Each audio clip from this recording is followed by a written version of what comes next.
just quickly to interrupt. Woke up. Oh, sleeping beauty. You can write now. Oh, also, this has nothing to do with nothing. I'm just excited about it.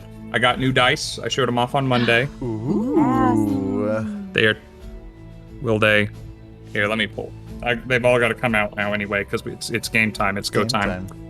Have they been They blessed? are...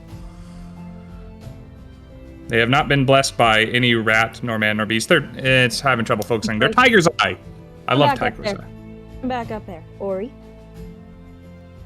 Yeah. Yeah. Oh, they're so Consider blessed your now. dice blessed. The problem They're is that blessed. after they are blessed, I'll have to touch them to roll them, and that will undo everything. Yeah, I can see Speaking that. of dice that don't roll right, I have my dice jail back from Monday that, what did somebody name it? Jaw something or other? Oh, I must have missed that. Jail. Somebody in the chat, I don't remember who it was now, but they were calling it like the jails of Jaw or something like that, and it's the mimic that I used. The fact that you like ribbed the roof of the mouth of the thing is the worst part to me. It's got That's the like, worst it part? Yeah. like a mouth. I could technically make like a foam tongue under here so that it's got like a nice little bed to sit on. You don't have to do that. No. I think you have to, actually. Yeah, I think really. They can't make because you. we were talking about giveaways. Eventually, I'm going to give away one of these. I just don't know when or what color I'm going to make it. So, because I made this one. So, It's awesome. yeah. Would I say they are exotic? I would say they are exotic. And Robin Taylor, that is a good suggestion for the Rainbow Tiefling. I think you are right. Exotic tiger eye dice. I Can't wait made for my new days to get here. made an Eye of the Tiger joke on Monday. I won't repeat it here, but I was very proud of it. I should put some like stomach goo in the bottom. You're right, Grimforge. I should put some goop. Oh, yeah. Grim, Blood for the Can Blood I- God can by I- Citadel looks amazing. can I stop people in the chat from saying things? I don't believe so. Dang. I'm not even logged in as the important account right now. They cannot be stopped. Let Hey, the chaos Sprinkle, what's reign. up? It's Feywild time. It is. Ooh, I lady. made all of my announcements. I'm done. Well, a friendly reminder to everyone. I just dropped my dice. I don't know where it went. Fan art. Hashtag Misty Man. Misty Mountain Misty Man. Art. Misty Man. Misty Mountain Art. Once we get enough, we will start posting it in the mid-roll of the session. It can be stick people, it can be elaborate art, it can be, something you see in a museum. We don't care. Or we sock wanna puppets. See, it could be sock or puppet. like Exactly. little rocks Little- that you paint. Or Any Genuinely, kind a of art. 15-second little video just with our audio dubbed over it, with like a sock puppet with Oh my wings I would and one cry. wearing a little hat. That's so That would be cute. amazing. That'd be great. Oh my god, there's a Um, great photo on Twitter from forever ago that I remember seeing that was like when your druid that wild shaped into a snake, is it too into it? And it's this guy hiding under the table with like the snake arm out, talking through it. Anyway, But with that yeah, being said, we want to see your art. We want, if there's a moment, if there's a character, if there's a bad guy, anything, we would love to see your interpretations of any of that fan art. And I'm sure the same goes for the Rhinehold Monday group as well. Doesn't matter to me at all. And I have had someone reach out to me on Instagram looking for reference art. So I sent them what's above my head right now that Tyler has drawn. So maybe art is already being worked on. That's We will awesome. see. I'm Oh, I'm excited. so excited. Yes. You Mad can make a Dog sock Michael puppet of the can. DM. I would encourage that as well. But Just it better go to your be- shower drain and get anything that you can. Put it on right where your thumb goes. Rude! Yeah, even in the meantime, until we have enough to put in the mid-roll, we're gonna be screaming about it in our Discord and all over the Oh, yeah. For sure. Because I already cried when my sweet little baby boy, who's just a menace, was drawn the other week. So That's so sweet. Well, I think at that point we are caught up.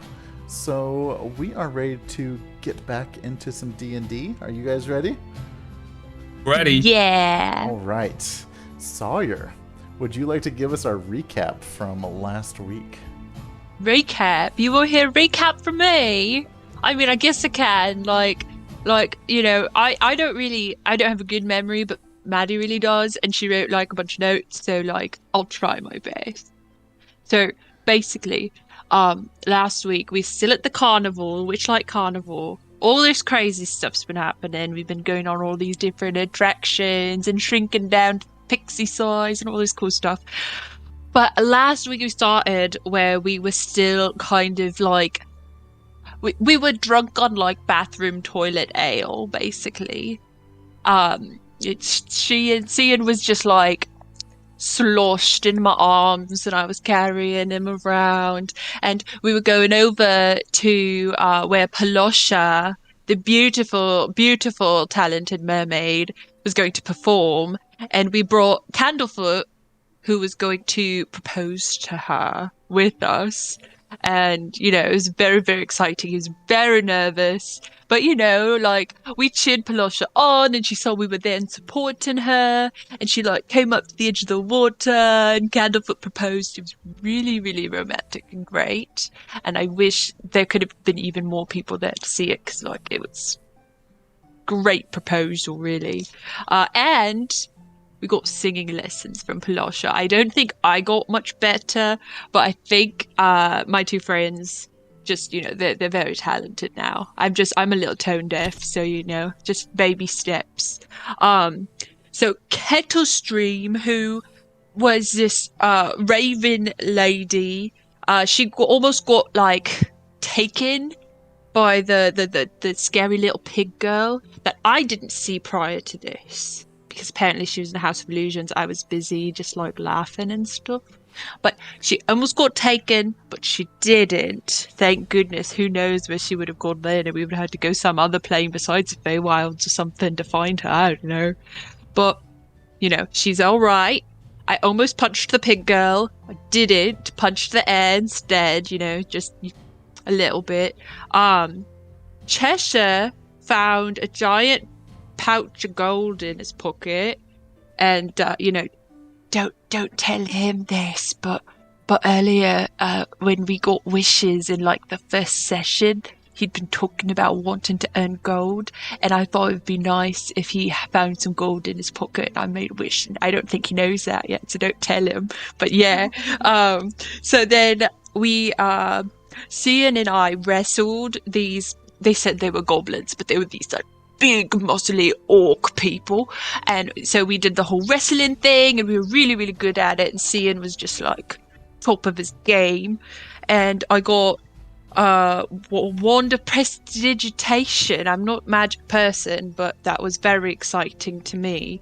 And then, you know, they were like, oh, quick, you gotta go into this portal mirror, like all of this stuff's going down and you got to go save the world, basically, because we're like big heroes now. So we went through the portal, and then suddenly we're in this other place, and I'm assuming it's a Feywild. And then we leveled up, and I got key points, and I'm even stronger, and it was really, really cool. And then, you know, we're walking along this road, and we saw this big hot air balloon, and it crashed, and Cheshire just like jumped off the wall down onto the ground, and he landed miraculously. I was very impressed.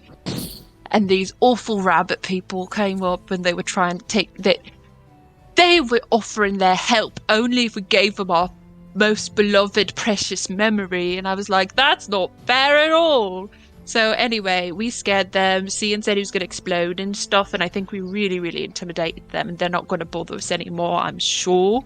Like, we're really scary tough guys now, level 2. So we go over to this tower where the hot air balloon crashed, and there's these giant snakes, and they're just, they're bad news. So we had this plan. It didn't exactly work according to plan. One of the snakes ran away. I gave some punches. Cian got grabbed by it, but we got him out. And Cheshire, he went back with his horns, and he just rammed through it. And he destroyed that snake with his head. So that was really, really badass and cool. So really impressive, honestly. And then we went back to the hot air balloon. We saved this really cool little dragon guy named Sir Talivard. He had a mustache. He was like this little proper gentleman, really charming and everything. And yeah, we saved him. He said he was going to tell some fairy queen about us and stuff, and like maybe we'll go party with him later. I don't know, it'd be cool. And then we found out Bavlorna Brightstraw may be nearby, and she's evil and not very good person. And she has these two sisters that she hates, and they're part of the Hourglass Coven, and that's who we're trying to stop and stuff. And that's where we left off. And we're gonna go kick some ass because we're cool. Level 2. The end. Level 2. Awesome recap. Thank you so much for. I love hearing the recap from the point of view of the characters. So Sawyer just thinks we're all cool, badass people at this point. She's like, because you are top cool, of the world, let's go. Wait till our next recap where Cheshire is having an internal freak out of, we are not safe. This is not fine. Sawyer's just like, yeah.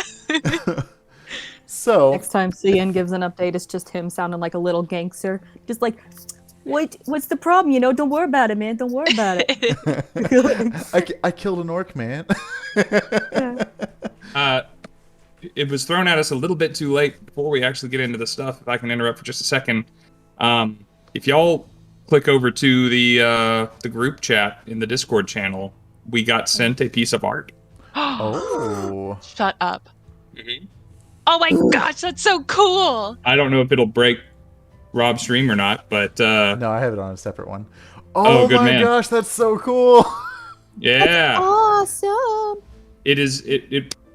I said, we're already live, but it'll go up on socials during the week, and maybe we can get it either on the mid-roll or I can get it to Rob so we can put it on screen next time that we play. Absolutely. But it's Shout out to Lucas Lewin art on Art. Instagram. That is awesome. They messaged me that That's dope. art of you two is coming. They just started with Cheshire. Oh, That's a so quick cool. flash so that you have to check socials to see it better. Okay. Wow. Yeah, it's like Just a little teaser. pose, confidence, like strong lower body version of Cheshire. That's just like On the lower body. I mean, it's kind of like from a lower perspective where it's just like I dig it. definitely, I like the shadow too. definitely does his squats. Yeah, Miss leg date, but did miss arm date, but that's okay. that's okay. So we ended our session at. Oh, let me get the map pulled up here, because that's a thing I can do. Well, where did it go? It's getting kind of hot in here. I turned on a fan. If the fan bothers anyone, if anyone hears that, let me know. I don't I'll hear turn it, back off. so we should be good. So we stopped for after the session there at the Slanty Tower on the kind of the lower left corner of the map there, and you were curious you were asking Sir Talavar what the deal with the tower is. He said he's not sure. This is just where the balloon crashed. The tower, of course, is a slight lean. It looks a little crumbled and worn down, but it does look like there's been recent activity here. You're still getting the smell of kind of like rotting like vegetation, trees, because you're in a swamp. Picture what a swamp smells like, right? You do hear, frogs in the distance croaking, singing. You hear some birds and some crickets. Off in the distance, like not anywhere close to you, you hear the rabbit brigand singing their little chant to Agdon. And that's where we will start tonight's session. The Talavar guy is real cool. I hope we get to party with him at some point. That would be great. probably has like way fancier stuff than just like hooch made in the toilet. Yeah. Say it. Very, very generous of him to offer his only sidearm as a prize Oh, reward yeah. protection. There's like a 2-foot tall like child standing here just holding a sword. You look really cool. Watch this, and you watch him like go like huh, huh, like trying to do like the cool like flipping of the sword and all that kind of stuff, but instead it's just him kind of going in slow motion, going ah. Whoa! Whoa! Everyone he- be careful, we've got badass over here. At the end, he like drops it and he's like, what's supposed to happen? He just like picks it back up real quick. It's really a shame that he didn't give you a sheath or a scabbard or anything. You're just going to have to hold that for the rest of the time that we're in the Feywild. That's okay, because I pull the dagger out like all the time because it's good intimidation. Yes. I got this, it's even bigger. Yeah. Neither here nor perhaps we should seek some sort of shelter. I don't think we all came out of that encounter with the large reptiles quite the way that we would wish. Yeah, I think not a short rest, but maybe like a little bit longer rest. It is approaching helpful. evening time. I forgot to mention that. So Yes, it's something of a longer rest, I think, Yeah. would do us all some good.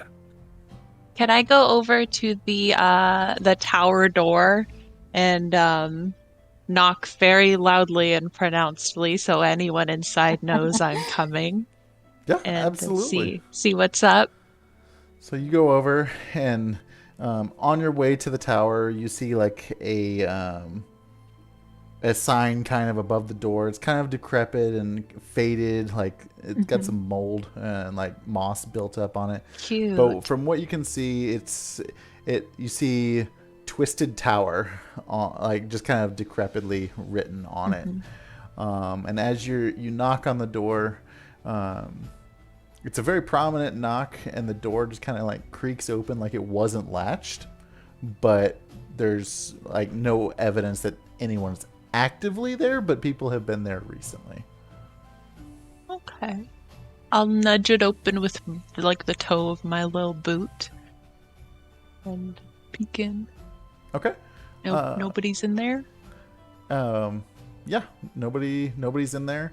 You see what looks to be a little fire pit where someone had a fire at one point in time, but no one is actively there. I turn back around and I just go. And Okay. I head in. The end. Follow on up. The end comes up to Cheshire as they're walking in and be like, Here, man, like, Sawyer's real smart, but like, you and I, we're the smart ones. like, let me just, Two of us. don't worry, I got this handled. I can do something. And he flies in and quickly yells, is anyone here? Like, and that's his method. Just say if someone's there.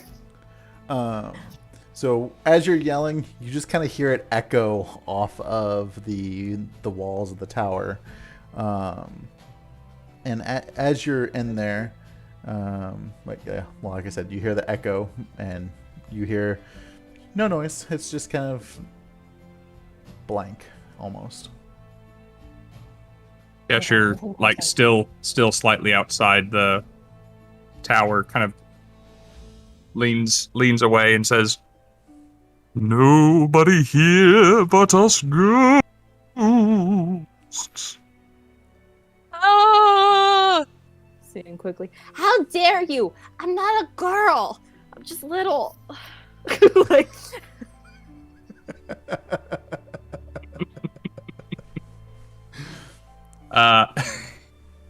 Cheshire will walk inside. Are there any lights on in this place?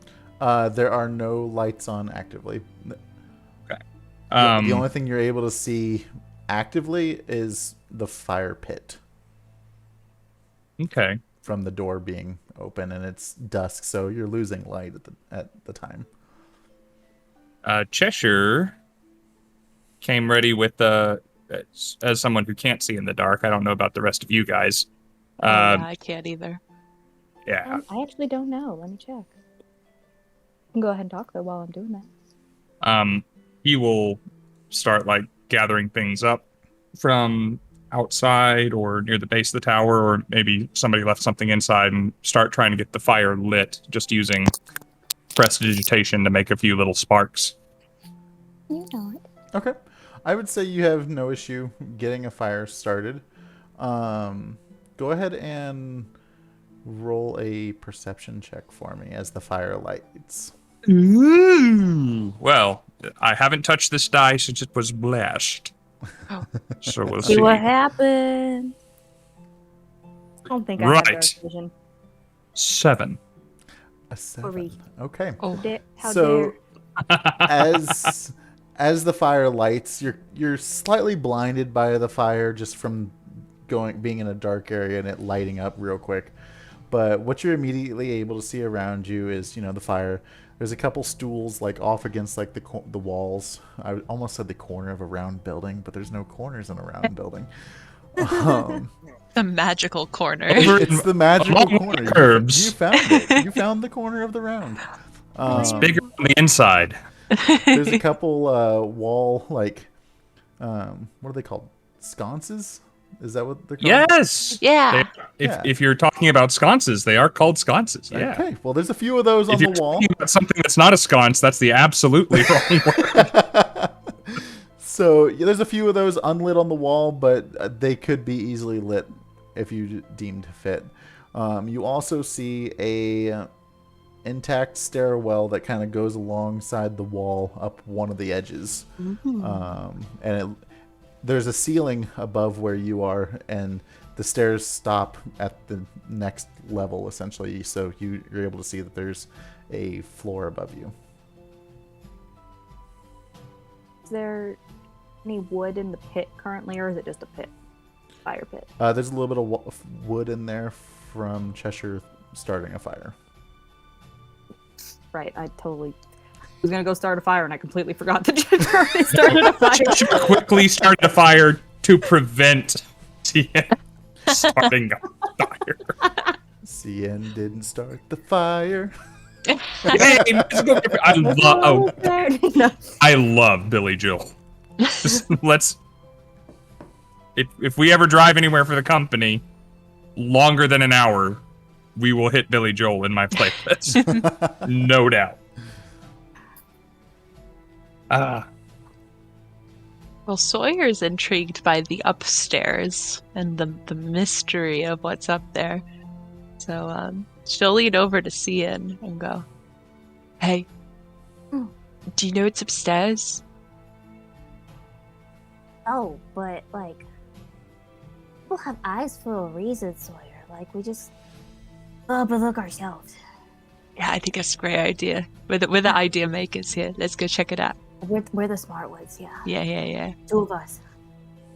It's gonna be his other thing aside from "don't worry about it" is just telling her we're the smart ones.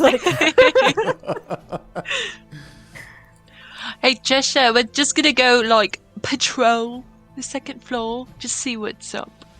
Make sure there's no more snakes or anything. I see. You're going to see what is up.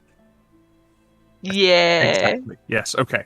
Well, I'm going to collect these torches from the sconces, because odds are we will probably need them. Do you need to take one with you? That's probably a really good idea. Yes, and then I'm going to see about making sure that this door stays closed, so that rabbit men don't come and try and steal my memories while I sleep. But just holler if you need anything. Right, and you holler too. You need something. Right. And I will do the thing I said. I'll take one of the torches and light it up with the fire so we can go upstairs with it too. Okay. And how are you going up the stairs? Are you just marching up? Are you sneaking? Are you... Explain to me what that looks like. I think Sawyer's just made this place her own. She's just gonna cruise on up. No sneaking. Okay. So you're walking up the stairs. At this point, I would say you're 15, 20 feet up in the air on the stairs, and it's circling up this side of the wall. And as you come up to the floor, you're holding your torch up there. Go ahead and roll me a perception check. Hope there's no ghosts up here. Um, That's awful. 7. Ian's gonna fly up, but before getting up there, you guys watch him just kind of being like, I wanted to do something to help. And he takes one of the torches and just fire bolts on top of it and is like, and just goes right up with her. So with that, you see with your torch just immediately in front of you, you see some bugs kind of crawling on the floor. A couple spider webs nearby. You see what looks to be like the base of another staircase that goes up.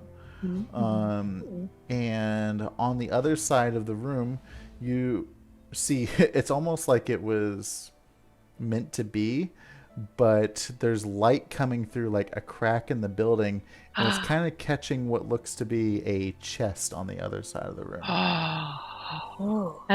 I poke Scinn. You see that over there? You see that over there? Ah.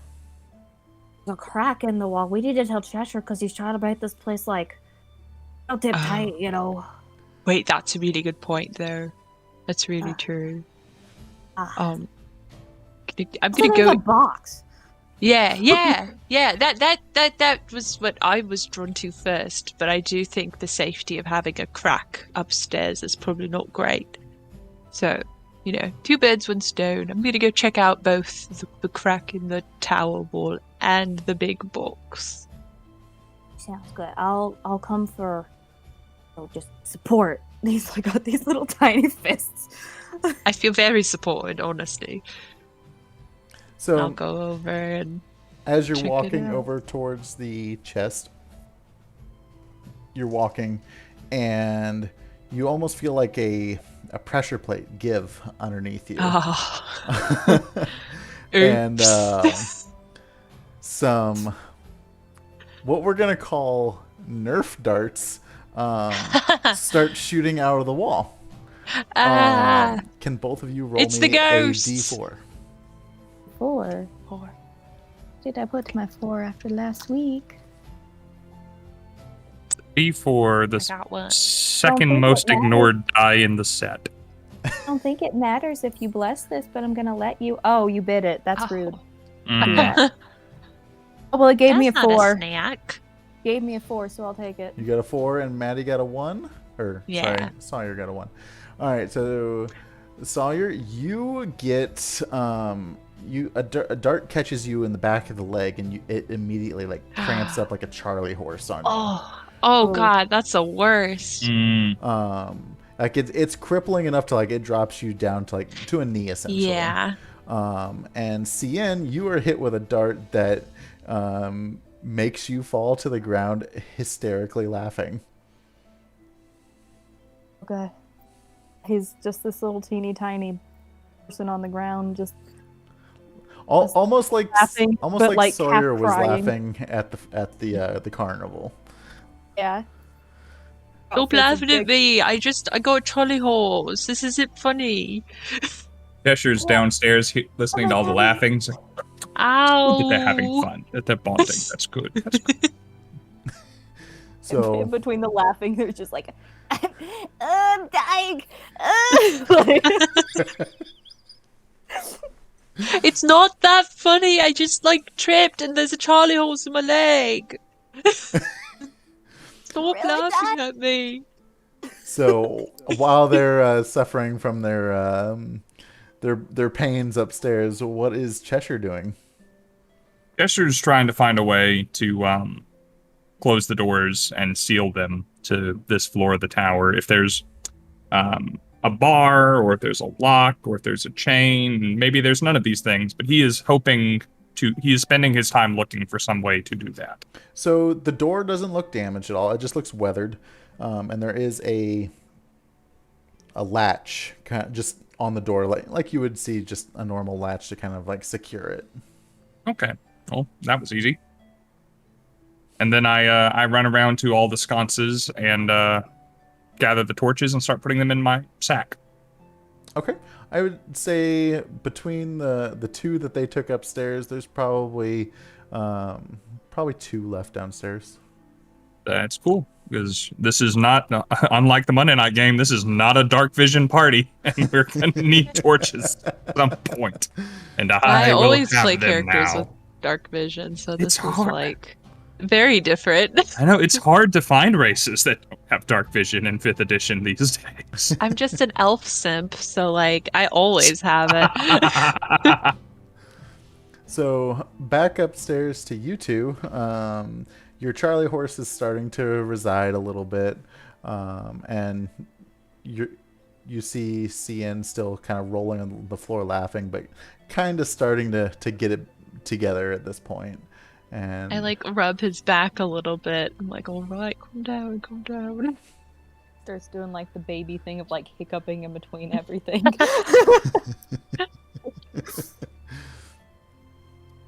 And now Sawyer is just kind of stubborn about the situation and is definitely going to go for the chest, even if she has to crawl. Because this is so rude of them to leave a chest out and a trap that I fell right into. Okay. Go ahead and roll me another d4. 3. Okay.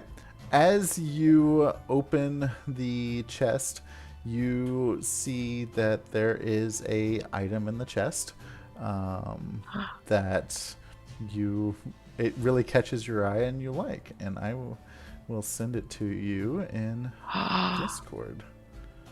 Oh, heck yeah. Because I don't know how it works, like if you know like what the item is, blah blah blah blah. I'm just gonna put it in our group chat here.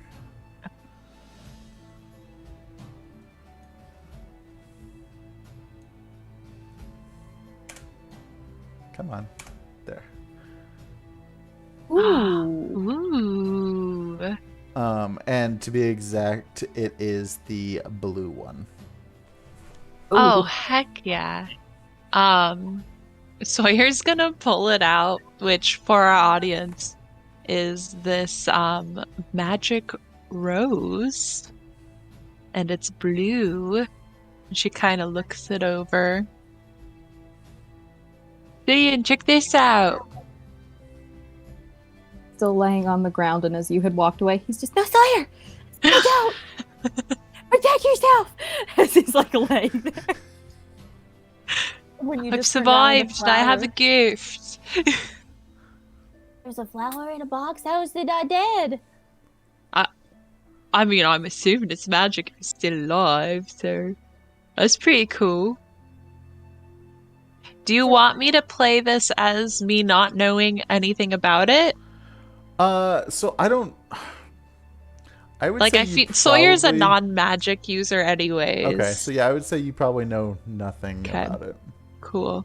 Yeah, I'm just gonna like look it over and be like, huh. Should show this to Cheshire. He'd probably be into it, right? Yeah. Yeah. I have nothing for wisdom or intelligence. It probably wouldn't be a great roll, but I'm willing to make that roll if I need to, because I don't know if coming from the Feywild means I'd have any idea what this rose is.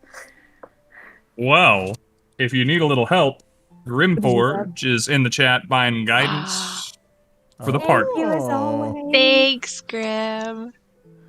Thanks, buddy. So how, for my knowledge, how does that work? You find an item, you have no idea what it is. Can you roll to try and see if you know what it is, basically? There's a couple ways you can kind of go with it. Like, for example, my wizard and our other one can identify objects that Okay. I've had before if people don't have that spell, as I think that's specifically like a wizard spell. You can kind of spend some time sitting with it to kind of not so much attune to it, but kind of examine it, think about it, you know. Okay. It takes a while though. Or I've let players before make like an intelligence roll just to see if they have any inkling of what it is. Okay. I would say Sawyer doesn't have any idea what it is. But if you No want to clue. roll on it, Tyler, you're more No than thoughts. welcome to. Head empty. Okay. Oh gosh, I'm already throwing dice on the floor. That is a 13. Okay. Probably not. Yeah, like you're able to tell that it's a magical item, but you're not aware of anything other than it being a blue magical flower. Just be a little careful with the Sawyer. It's got like some magic on it, but like I don't know what it does. Right. Yeah, I think just like having the cleaning up wand is enough for me, really. Should we go up more, or should we take it down to Cheshire? I think we should keep going up if we want to, because like otherwise we gotta pass that pressure plate again. Oh, That's a good point. He like leans behind him. Cheshire, going up higher. Yeah, don't worry about us. We're just like walking up some more stairs. Nothing bad's happening yet. If you come up here, be careful. There's Nerf darts. Yeah.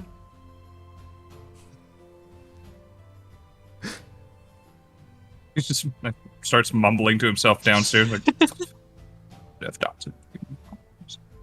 That's fine. They don't. Young, adventurous types. They don't need me around. Just put it down for all things. So maybe I'll see if I can make a snack for them while they're gone. And I'll start rooting around in my bag for like my rations and see what if I've got raisins and nuts to make some trail mix. Yeah, you have. I would say you have some like apples and stuff because you came from Petal. There's farms, like typical farm food and snacks. Yeah, I'm gonna start like trying to make a little charcuterie board of whatever I've got in my Ooh. bag. Okay. So You have I'm assuming it's you because I just got some. Sprinkle, I believe, just got you some guidance as well. If you need to roll, if you need to roll a d20, Rob. thank you. So you guys are making your way up to the next floor. How are you doing this? And gets his little sword and like it's a tiny arm across Sawyer's shoulders. Is like, Go first this time. Keep an eye out. Be I'm great. gonna hold the flower at like arm's length just in case. Who knows what's gonna happen with this flower. And I will take the steps a little slower this time. A little more careful, but still not like slowly or anything. Okay. So as you get up to the top of the stairs, you both can roll a perception check to see what you see. Heck yeah. have anything for perception on this? Ooh, and I'm gonna use my guidance because I need some help. Ooh. Guidance isn't even going to save that roll. So. I got a 10. Rolled a 1. Oh, Ooh. I'm so glad we're I'm doing downstairs. so good. And it's time for the first one of the night. Dinner. Dinner is served. So as you're at the top of the stairs, Sawyer, you see what is, it looks like, of course, you know it's a round building, but you see that there's walls, like almost like a hallway, like with some windows essentially on each side. But at the end, you see another chest and you see another stairwell that goes up to another, what looks like it could be another floor, but you're not 100% sure. Scinn, on the other hand, you don't see the walls. You see a glowing chest at the end of the hallway. And there's When another like big when box. When an animal zooms in on like one specific thing, which is like it's just like immediately going towards it. I'll let you take this one first this time. Go for it. He forgot for a second that someone else was there and turns around. Just, Hey, Hey. sorry. Right. Hey. Right. I got this. any little feet slapping on the ground, just Like, As you take off eagerly running towards this this chest, you hit a tripwire essentially halfway through, and picture what would be like spikes coming out of the wall, except they are like giant feathers that are tickling you just aggressively. Oh man, this poor child just got like clotheslined by a poor Friar because he's so small and now he's getting tickled. So as you're being tickled aggressively by these feathers that came out of the wall, you are actually going to take Tickle damage. 3 points of damage. Tickle 3. damage. Okay, I'll fix it. Yeah, Oh, Cyn, no. turns around and all these feathers like looking terrified while he's laughing. He's just like, Sawyer, I need help. Sawyer, I'm dying. Like, For the record, I'm not even involved, and I hate this place. So Sawyer just kind of like hypes herself up a little bit, like, yeah, let's go. And she's like, I'm doing this for you, Scinn, and I'm just gonna run into the feathers and grab him and like go through so we can get over to where the chest is together. Okay. he's doing grabby hands like a baby with mama and just like, You will. I'm coming. No, don't raise your arms. The feathers will get to the armpits. Oh, stay there. you just hear from 2 floors up, Cheshire, you just hear very loud, just like, oh god! So you Sawyer's didn't, going, no. you didn't look for any kind of disarming mechanism of any sort. You just ran through, She just went through. and you also take 3 points of damage. Okay. I gotta know what psychic damage, piercing damage, Tickle damage. It's Fire tickle dam- damage. Okay, this is emotional damage. emotion. So Our tummies hurt from laughing. I have to give a shout out to Mad Dog Mike that's in channel. He's my coworker. Him and I were constructing this entire thing while at work today. So So it's your fault. So, you both are, you've suffered some damage from being tickled, and you're at the chest on the other end. And you see that there is indeed another stairwell that goes up to another floor. And it's just laying in Sawyer's arms, like doing that like catatonic thing of just, It's all right. We made it through. place just wants me to laugh. Till I'm dead. You know what? Laugh, We've you- survived this together. It's the ghosts. He's gonna kind of wiggle down and plop on the floor and just be like, it's worth it. They're gonna give us another room. It's just gonna kind of open the box. Okay, go ahead He's and roll probably too a. small to like look into it, so he's having to like climb up over the brim and like look into it. I give you like a little footing to lift up. Go ahead and roll a d4. Okay.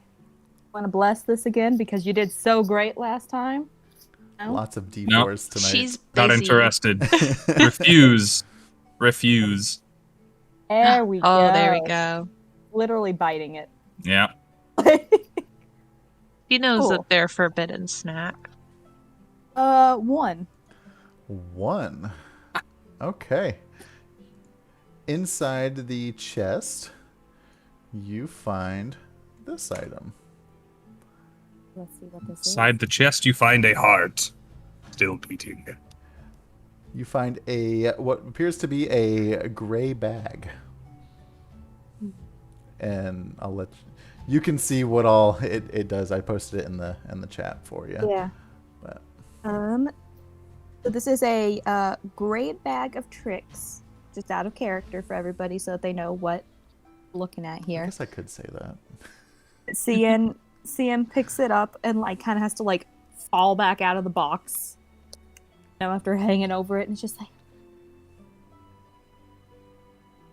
Nice. this box had a buff in it.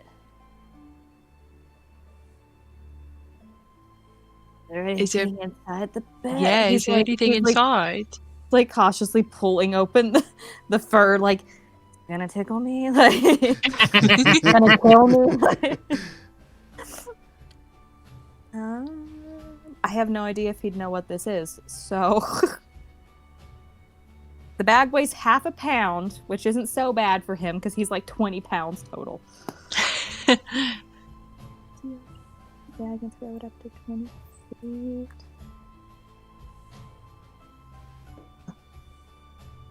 Okay, so I misread that. So it's a normal gray bag, and you can pull something furry out of it. Something furry out of it. Okay.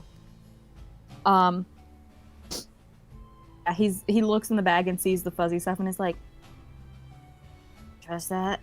Just like very gently closes it back up, and is just like, What's in it? Fur. Oh.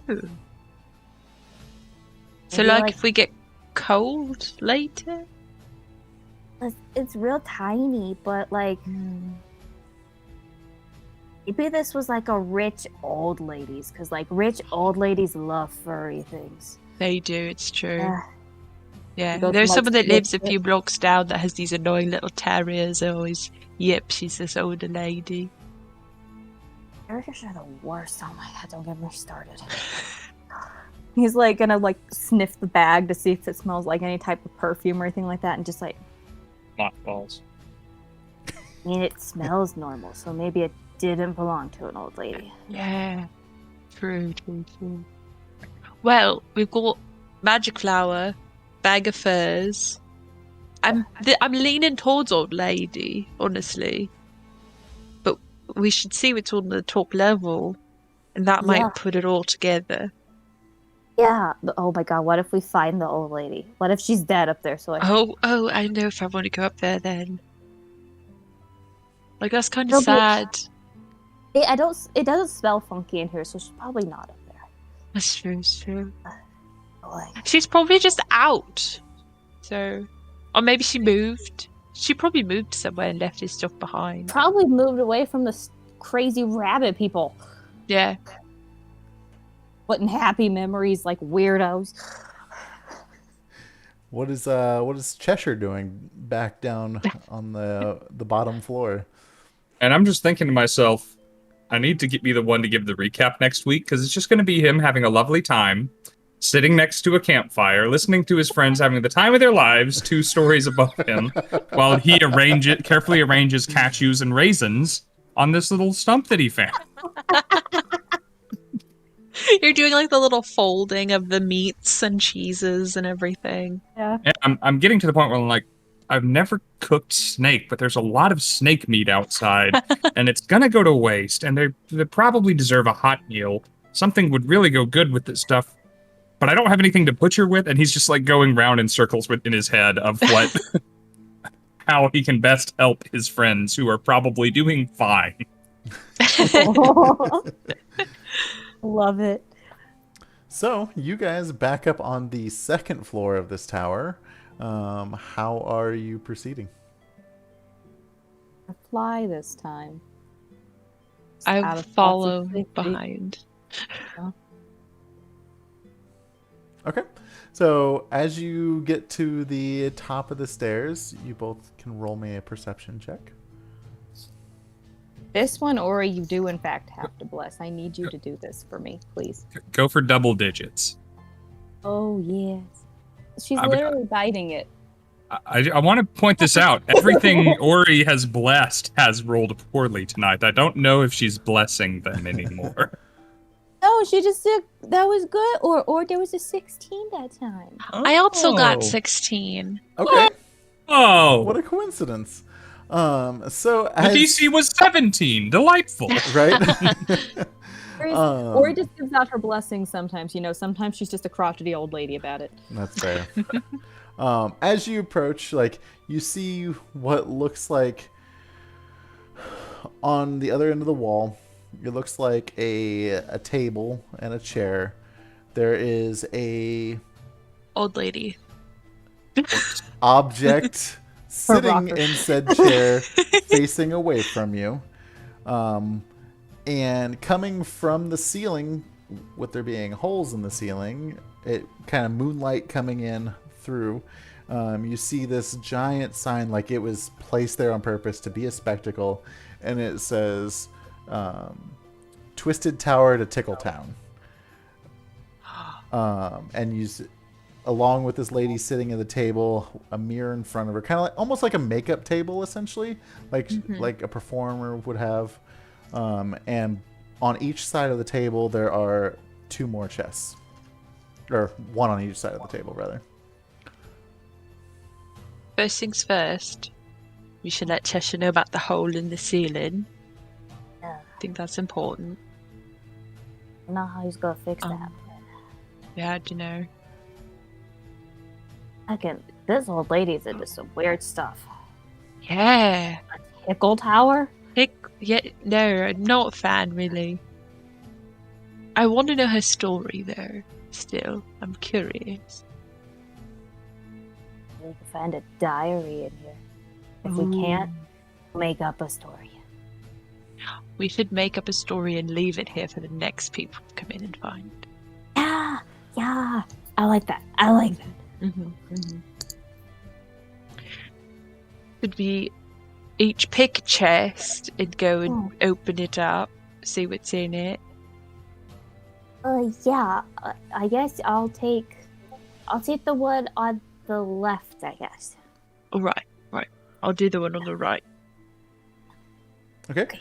As you guys are, I'm gonna walk across very carefully this time, though. Okay. I forgot to mention, it's just a big open room.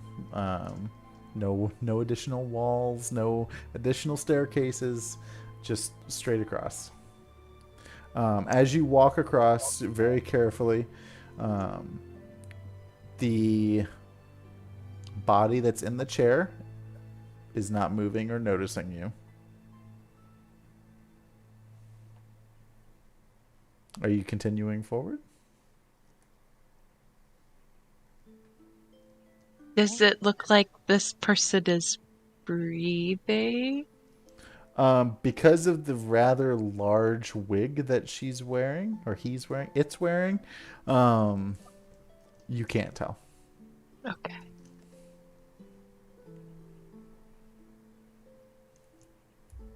I'll creep forward a little bit more. Okay. So at this point, you're... Poke it with my sword. I just poke it. Isn't that what you're supposed to do with dead bodies? Just poke them? Probably. So you're essentially both right behind this body. Still no movement or anything. And CN pokes the body, and it just falls out of the chair. Oh!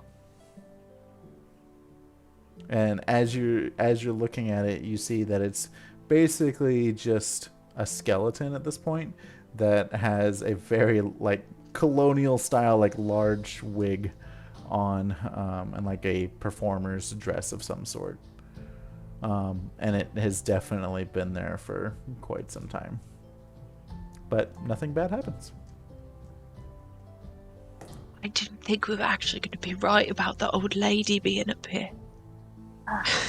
And at least we know she's definitely dead. Yeah. I'm taking her wig. He like pulls off the wig and puts it on his own head. Okay. You gotta go for the sweet loot. Right. Just a little desecration as we go. You take off the wig and you put it on, and this wig is about as tall as you are. Yeah. And Maria Antoinette, who? No.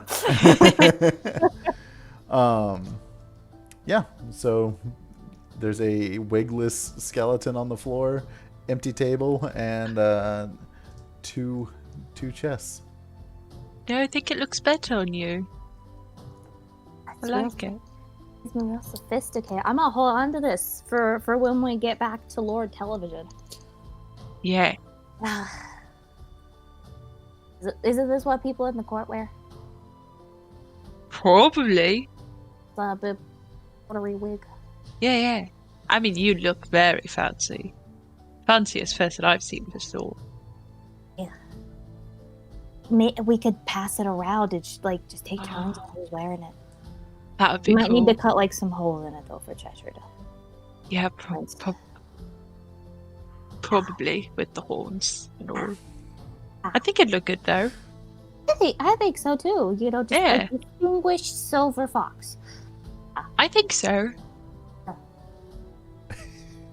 While he's talking about this, he's trying to like get the chest open. Like, Yeah, is definitely not slowly. paying attention. Is just kind of like pushing it open with his little hands. Okay. Go ahead and. Do you have a D2? Oh, Like I a do coin? do in the other room. I can go grab it. If you have a coin, that works too. D4 divided by 2. Oh, that's Let's see what I true. Oh, yeah. How about Yeah, roll a D4. Branding. We'll count odds as one. I was about and to evens say as 2. I have a Genshin Impact pop socket I've not put on my phone yet, so I'll just flip it. I'll just that flip works. Yeah, I was that gonna works say. for me. I have a Okay, Misty so- Mountain Gaming Pride D20. Oh, I love those. I want to put them Ooh. in a. I want I to have put a them pocket in knife. It's got a blade side and Flip a it. handle side. I could just throw that. Okay. All right, Venti. If I get Venti or Barbatos coffee, as it is for anybody who plays the Genshins, I guess that's a heads. Okay, well that was a tails, so I guess that would be a 2 because usually I count 1 as a heads. So Okay. I got the unpretty sticky side of it. All right. So you got this item as you open it up. It appears to be a pair of boots that were not made for walking.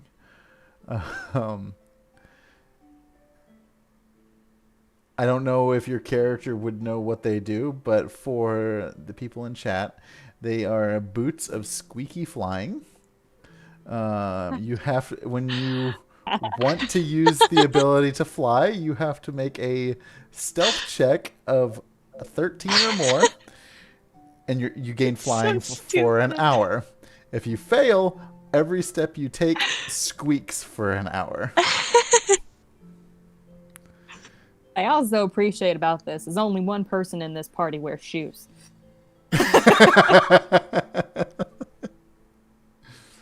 And I only wear shoes some of the time. I mean, they're magic. They could fit anybody, you know.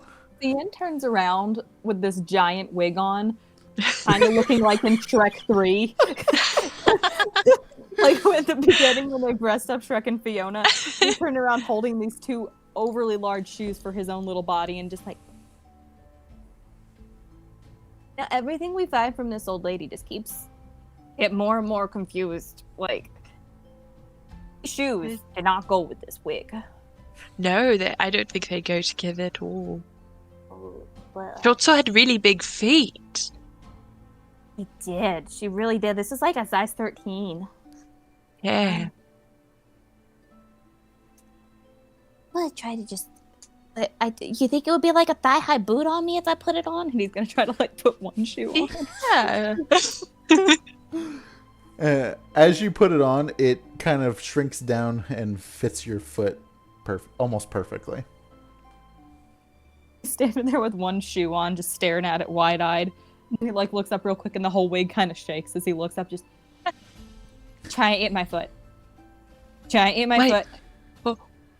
It's like the story about the girl who leaves a slipper at the ball, and then it fits her perfectly, and she becomes the queen. You've already got the fancy wig, and now you've got magic shoes. I mean, if you, Sawyer, you're so smart. If you're saying that I'm now like the king, I think really you the are. I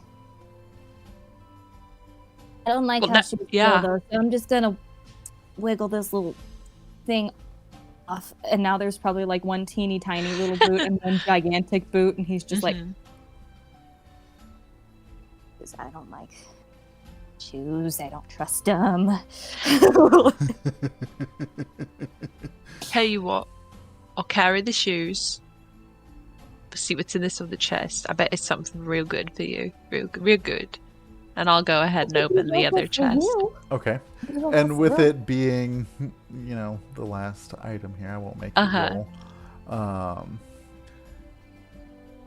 So I'm making a change to this item. So as you open the chest, you open it up and you see a pair of glasses in there. But they're called the Eyes of Charming. You can see the effect there. But they are like the glasses you put on that have like the springs in them and the eyes come off and like bounce around. Excellent. I pull them out and I'm just like, see and look at these. And I wiggle them so they go like, boop, boop. That's so cool. Oh my god, it's like a slinky. I mean, I feel like between the wig, the boots, and these, like, that's a look. We should like show everything off to Cheshire. Like here, and he'll put the boots back on, and you can tell he's not used to wearing shoes because he's walking like a dog when you just put boots on him.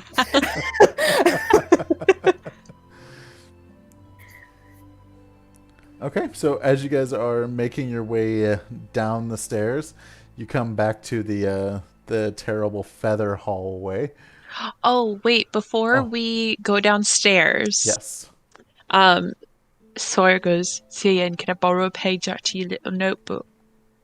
Yeah. Right, You're gonna make up a story? I'm gonna make up a story. And I think for a minute, she's got these weird boots. She's got all the tickling stuff. She just says, I'm an old lady who really likes feet, and I leave it on the vanity. With a tickling kink. I'm like, all right, I'm ready. Let's go.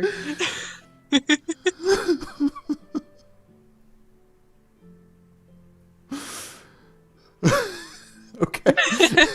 So Upon seeing that, Cian quickly flies up to the vanity and I'm guessing there's a mirror there and all that kind of stuff. He takes off one little shoe and sticks his foot to the mirror to make an imprint. And he's like, perfect. It's cherry on top. So I forgot to give you a description of what the shoes look like. They're like a bright red with gold trim and accents. Oh yeah. Not anything stealthy about them. They're very flashy. Yeah. As we're coming back down, Cheshire only just hears loud clip-clopping like when someone's walking deliberately in cowboy boots. So you guys approach the empty chest next to the feather hallway of doom. Oof.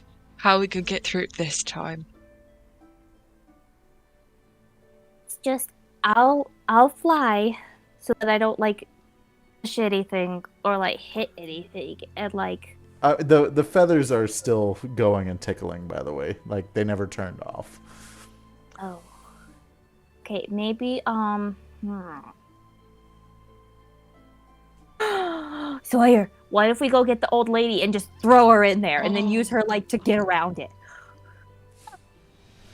You're the idea guy, You really are the idea guy.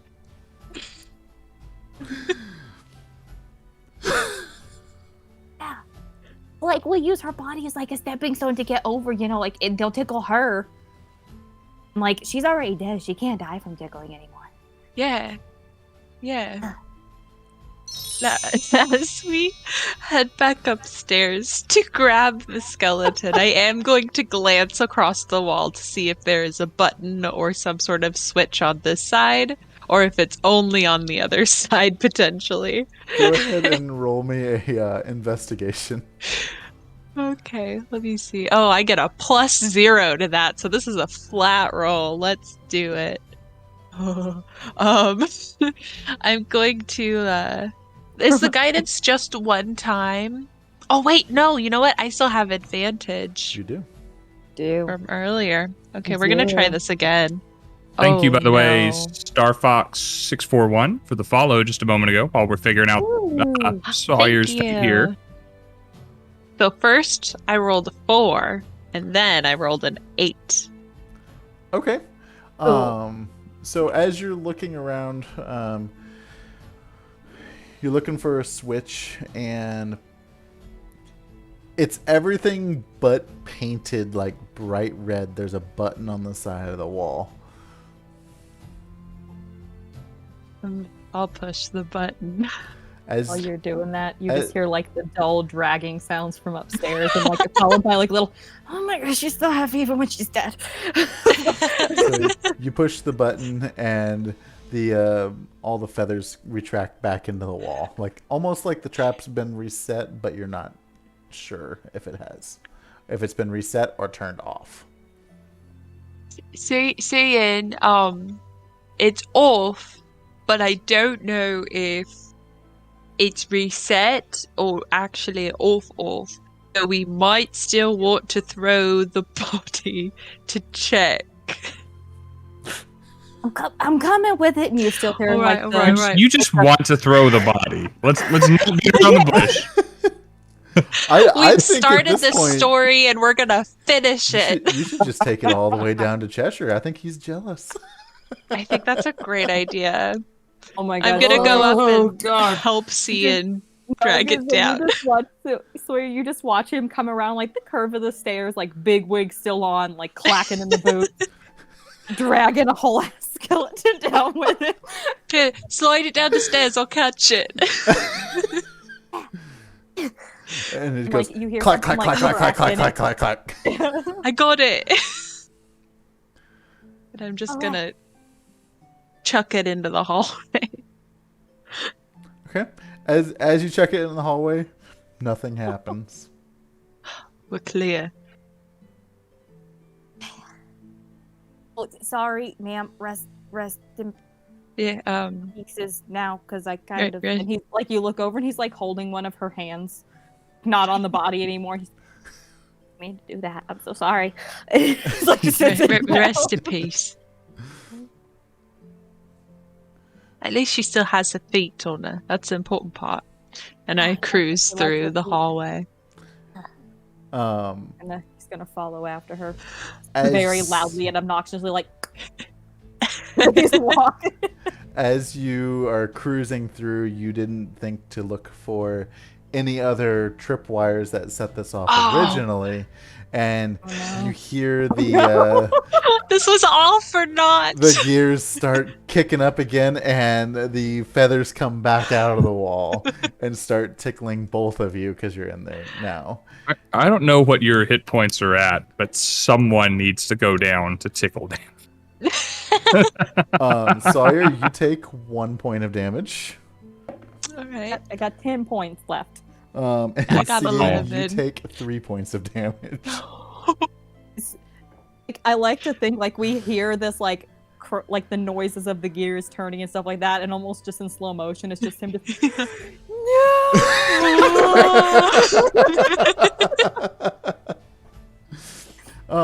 So Cheshire, what are you experiencing down there on the bottom floor? Well, I had these oat cakes down in my bag that I was going to be saving for later. Turns out, after jumping off of the wall earlier, they've just basically been pounded into crumbs. So I'm calling that granola, and I've got that set over to one side. And I've taken out my lyre, and I'm just playing myself a happy little tune to make myself feel comfortable and to welcome back my friends when they come. That is coincidentally drowning out the sounds of gears turning, friends screaming, and old lady bodies being tucked around above me. So you guys have managed to finish crawling your way to the other side of this feather hallway of doom. We're like crying. I'm so happy we were able to do this together. I don't think I would have made it otherwise. add to the crying. This is 100% what Scinn looks like. If someone doesn't fan art that, I will be so sad. With like thigh-high red boots. Yes. He's literally the size of Puss in Boots, like just all that, but with a wig on it. A very top-heavy wig. Yeah. So- Like some feathers in it now. But like he's trying to hold it on. He's like, "You will not take away my status." So you guys are at the other end of the tunnel. The feathers are still going, and I'm assuming did you bring your skeleton friend with you, or We're dragging her through the feathers too. I don't know. Steven's Should- trying to should we bring her down? out. He's trying to drag her out, just like, we can't leave her here. I know she likes tickling, but that's a lot of tickling. It's true. I'll take one of her skeleton hands and like help tug her out. okay? So all three of you are at the top of the stairs, ready to go down to the next floor. Is it the bottom floor that we're coming down to, or no? There's one more floor first. Correct. There's this Dark- floor and then dark the bottom floor. Right. Yeah. Okay. Should we bring her away? That's all the way, or like leave her here as an omen? Let's. Ooh. How about we like prop her up on the stairs so that she's just sitting there?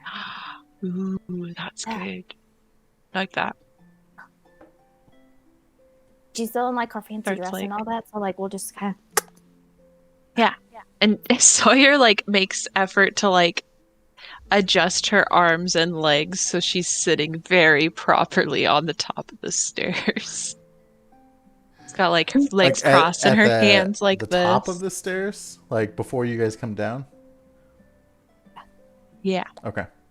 I'm having flashbacks to Katsukan when, for anybody who's played the most recent Resident Evil 8, my friend was Donna with Angie, and the whole week Angie sat at our table with a plate of waffles sitting in front of her at the table, just like, That's exactly how she is. Okay. So you set the bone lady at the top of the stairs, and you make your way down, and you're on the. I thank her for her hospitality. I give her like a little pat on the knee. Yeah, thank you for her hospitality after throwing her to the She gauntlet helped of us. tickle feathers. She was saving us. She was trying her best. taking off her hand, just the Y'all don't have to little thank things. Cheshire for anything. Just Yeah, she's got Not one hand like necessary. this, and she's just holding her other disconnected hand in the hand. God, you guys. I'm gonna like put that hand in her pocket. Yeah. Yeah. So you get to the bottom, and you have one more floor to traverse. This Where's is the floor floor that with shot the us? the one with the dots. As you start to plan your move and make your move, the skeleton lady, from you properly adjusting her and getting her ready, she like loses like the weight and the balance and like falls and comes to a crash on the floor. And it's like a 20-foot drop, and it startles both of you. Ah, And I would say Cheshire hears it too, being one floor up. I hit a just discordant the note on my clattering of locker, and then bones. everything all right up there? Yeah. We're about it. We're about it. Go back to playing.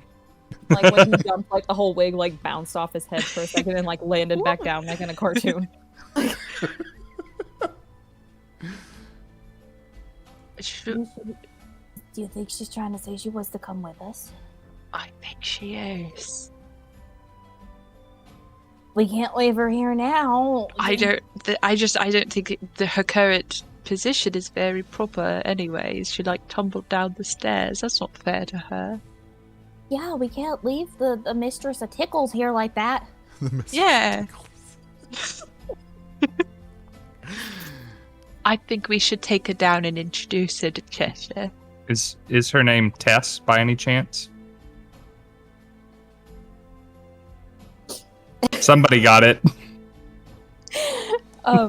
Cian's gonna like try to like haul one arm over his little tiny shoulders and he's like, Okay, we're gonna get you downstairs. We're gonna take care of you. I like support her on the other side, like put my arm around her skeleton waist. Okay, so as you guys make your way across the floor, you do trigger the pressure plate again. Could we angle her so she takes the brunt of the darts? yeah, like Cian starts to like So hide grateful. under her. He's like holding her on top of him. Just I- like, I'll allow it. Yeah. So you use a Mistress Tickle as a body shield, and you get to the top of the final set of stairs to go down. As the darts had hit her, and like there's a few that kind of got stuck in between like her rib cage and whatnot. Classic Mistress Tickles. Went down the stairs. Cheshire just hears like the loud click clacks again. Felder's like, "I found so much cool stuff." And it's Check it they're out, emerging around with Cheshire! a whole body on top. As they're coming into view, you see everything, Cheshire.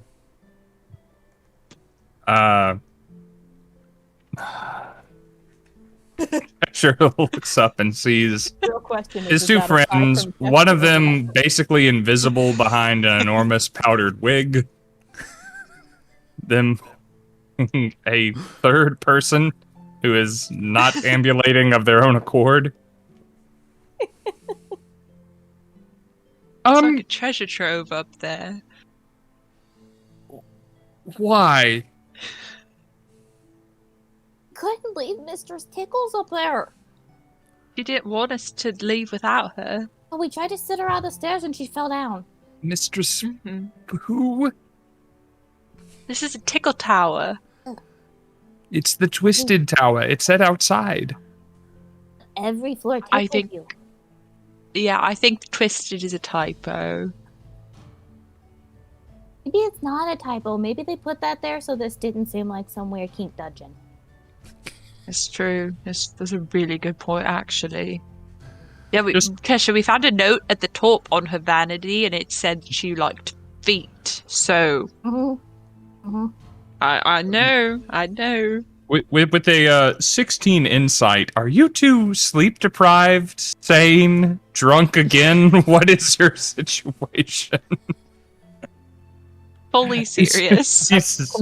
complete sincerity. Can I make a request? We're about to rest, perhaps. Could Miss Tickles Mistress Tickles rest elsewhere? You could put her over in the corner over there so she doesn't There's go no over. corners. It's a round tower. We covered this earlier. Listen, What if we turn her so she's not looking at you? yeah. Would that be better? Hmm. I'm Would you just like saying, some if we put her nuts? upstairs. I think you're gonna be safe from her, Cheshire, because like you have hooves, not feet. It's true. We gotta watch out. Yeah. Us at our feet, and like he like wiggles one like tiny little foot around. It's still in the boot, the obnoxiously red boot. Maybe it'll be an advantage if someone comes in, they see skeleton, they get scared. They shouldn't come in. I've latched the door. But just in case. What I if we mean, put her there's outside and then no one would want to come in? No. And lock her out of her Tickle Tower. You're in the cold. So snow. disrespectful. People Cheshire always know there could be, surrenders. like rogue dogs looking for bones out there that would just love her. Oh, when the other snake comes back and tries to eat her? Ugh. I wouldn't risk it, really. I wouldn't. If we really don't want her down here, we could sit her up on top of the stairs on the second floor so that she can still kind of look down and see us. Just know she's Perfect. not alone. That's what I want, to have the eyeless sockets of the corpse of some decrepit woman watching me while I try to take my slumber. Oh, we can give her eyes. Sawyer, put your glasses on her. She doesn't need eyes. I pull out the googly eye glasses and I tuck them on the skeleton head. Somehow this is worse. Doesn't she look charming? I'm trying not to think about it. But Rob appreciates the joke. I think this is good. I think this is great, actually. Cheshire's going to start shoving craisins in his face and begin thinking about the series of life choices that have led him to this particular situation. Cheshire, listen. We found one more thing up there. I think Oh, you'll great. really like it. I think you'll really, really like it. Mm, And I pull out the magical blue rose. I really don't understand this kind of stuff, but I think you'd like it, so here you go. Oh. We also found a bag of fur. Yeah. I'm just going to focus on the gorgeous and delicate flower and try not to think about anything else that you might have found in this place. And I'll take the flower. Indeed, like that. Grasp onto its stem like it's giving me the only stability that the past hour has offered me. So you all kind of get back up there. You have Mistress Tickle sitting at the top of the stairs with her Our guardian angel. googly eyes. They're charming you guys, protecting.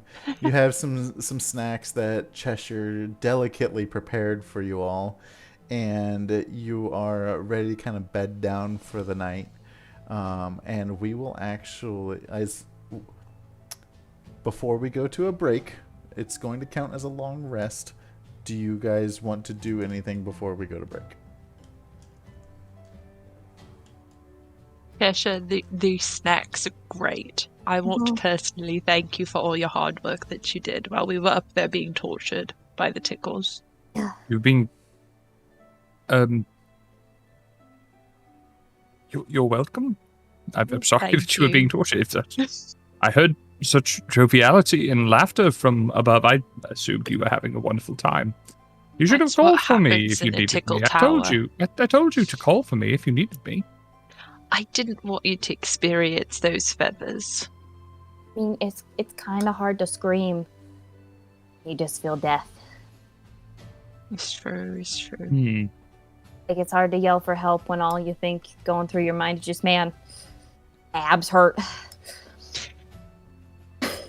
I think we're going to be ripped tomorrow when we wake up. Dude, you're already ripped. Like, don't even... Thanks.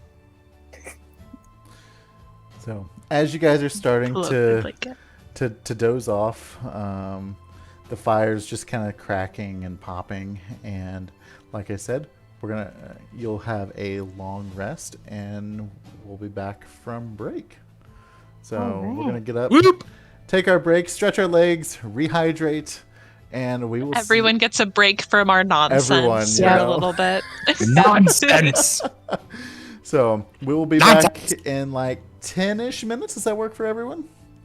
Hey, if you guys want to do something other than just poke around on our waiting screen, Oh My Sophie, friend of the channel, is live right now. You want to go say hi to her, tell her that we sent you. If you are not already following her, I'm surprised. Second of all, go ahead and give her a follow, make her night, and then come back to see us in 10 minutes or so. Everyone should ask her if she knows Mistress Tickles. Just out of context. Yeah. Ask her if she knows Tess Tickles, please. Say that. And then everyone gets banned from her chat because of you. All right, guys. We will see you back here in 10 minutes. Yeah.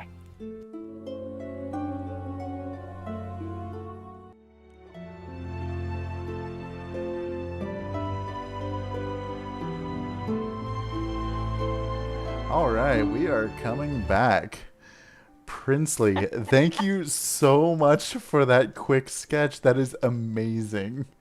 That is awesome. Let us know your how you want to be tagged for that picture as well, and we'll definitely share it out on social media.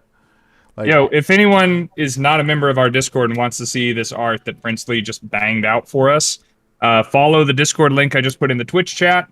Join up, and then you will see under fun stuff there is a channel called D&D Chat, and the image is in there. It's so good. That is amazing. Hilarious. I love notch. this. I love this. Lord. Oh It's gonna be my new gosh. profile picture on Discord. It's just I love it. So, Which thank you for making me realize I need to make an art channel in the Discord. Oh, yeah. I'll work on that. So as a new DM, what do you get? I know, does your health go back to full after a long rest? Yeah, your Yeah. spell slots renew. Spell, yeah, Mhm. health spells. For And our feature particular abilities. class, yeah, for our particular classes, I think those are the main Okay. things. But yeah, usually some magic items you get say like once per dawn instead of once per rest, but we don't have really any magical items that do that right now. So The only Well- thing that doesn't completely refill when you take a long rest are your hit dice. You Yeah. get half of those suckers back, Yes. but we hadn't used any, so we're pretty much as good as we can get right now. Okay. All right. So you guys are all sleeping in the bottom of Tickle Tower, and you're not quite awake yet, but you do hear birds starting to chirp, like early dawn noises, and you are quickly awakened by the sound of a skeleton that has come crashing to the ground. Good morning to you too, Mistress Tickles. just check. It's alive! Let me just check something. That did not, in fact, wake up Scinn. He's still laying there on the ground, snoring Okay. in his wig and boots. Cheshire bolts up anyway, has a look around. So he's just chilling, happy to know that the skeleton friend is here too. Okay. That's what she did yesterday, and what we read as her not wanting to leave us. She's part of your party now. I think she got really tired of being stuck up in this Tickle Tower. She wants an adventure. Oh my god. I don't know if Cheshire likes this idea. But so as the two of you are awoken, Cheshire is on edge, Sawyer's just vibing, and Scinn is just snoring away. He's sleeping much like a small child, but like he's like flat on his stomach, like arms and legs completely flat out at his sides, like face down in the dirt, completely flat. So I will let you all start your morning. All right, well, first thing in the morning, Cheshire is situating himself far away from Madam Tickles. Goes and checks the door, make sure that it's still latched, make sure that his friends are okay. Situates himself, like gathers up any leftovers from last night, puts them back in his bag. Just kind of takes inventory of his things to make sure that he doesn't leave anything behind when we hopefully put this place behind us forever. Sawyer's gonna make sure to take back the goofy, googly glasses. She's gonna go over and just be like, I really think you look lovely in those, but you were just borrowing them, so I'm gonna go ahead and take them back now, Mistress Tickles, and take them off and fold them up and tuck them away, and I'll kind of lift her so she's leaning against the wall in here now, so she's a little more comfortable. And then I'll roll up my bedroll and all that fancy stuff. And eventually wakes up and goes to like stretch and all that kind of stuff, and like realizes he still has shoes on, and he goes, I know these look real great on me, but like, nobody else want them. I mean, I kind of like my if you don't freaky- want them, they would look great on you, Sawyer, because like they're red and your hat is orange, and like, yeah, yeah. I think color theory or whatever they say. Yeah. and he's gonna like shimmy them off his tiny feet, and he's gonna be like, These were easier to put on when they were too big for me. I think you'll manage. It'll be fine. Just I'll these, like, squeeze. I'll child-sized- squeeze. child-sized little baby boots off to Sawyer. Unless you want to try them, Cheshire. I You look can down at my practice tying hooves, shoes if you put these on. shoes, hooves, shoes. I have no hooves. idea what they do. I Like, I think got I'm a all little- right, actually. Got a little Thank you. tingle from them, so like they might do something. Right. I will take my little leather boots off and kind of like tie them together and sling them over my shoulder and squeeze these tiny baby shoes like over my toes and pull it up, see if they fit. As you pull them up, they expand and become a normal size boot for you. These are actually pretty comfortable. One size fits all. Yeah. So if you ever want to try, I'm okay. let me know. You I'm just all let right. me know. Think about it. Just, Mhm. Oh, I will. Think I about have. I did. yeah. This beauty though, and he's like patting the wig, like this is mine. That's yours, for sure. That is Absolutely. He's like patting it, and like dust is coming out of it. nice. Like quietly prestidigitating it to get rid of the dust several times. Squirrel comes out. No.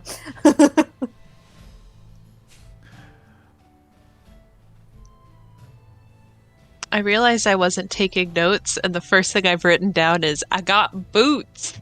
So that's great. That's literally all it says so far on here. I got boots. Love it. So, Cheshire will head to the door of the Twisted Tower of Tickle Town, and focus head out and have a look around. Hopefully, with the light of morning to give him a sense of his surroundings and maybe where we should go next. Okay. As you open the door, the first thing you see is a Corpse. No, what?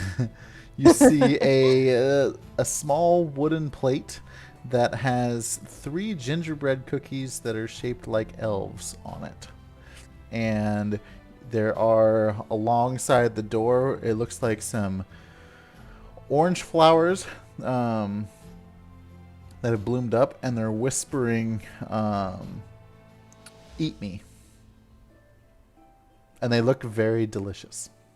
The flowers are whispering, "Eat me." Yes. Sawyer's stomach growls.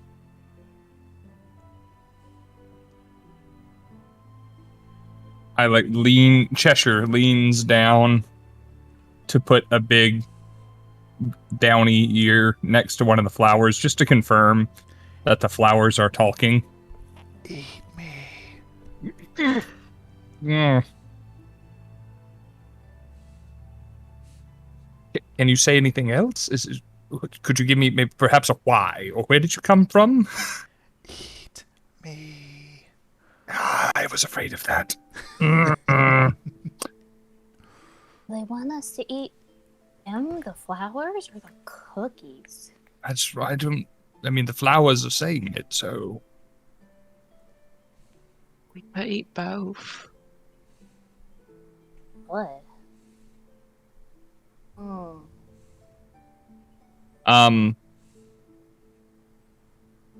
Out of left field, is there any chance that I've heard of talking flowers before, or Nope. any of that jazz? Nope. Okay. Well, I do try to be obliging, but I've made it a personal policy not to eat things that can talk to me. So, maybe not the flowers. So you're like a vegetarian? I prefer to think of it as sane, but as you wish. Scene's gonna pick up one of the cookies and start sniffing it and and he licks the back of it and just. It tastes like gingerbread. So I say, tell me it doesn't freaking arch its back. It tastes good. Use a little bit of cinnamon, but it tastes good. You guys watch him just kind of Okay, slowly well- Moving it in. Scinn. Okay. You know what? From what you tell me, you two took a lot of risks last night, and perhaps now it's my turn to try something. And he will take a gingerbread cookie and start to go towards mouth and realize he's about to bite its head. Turn it around and take a leg off of one, and he'll eat it. And it's just a normal gingerbread cookie. Have I turned a different color? Sprouted a tentacle from my face? No. But it tastes good.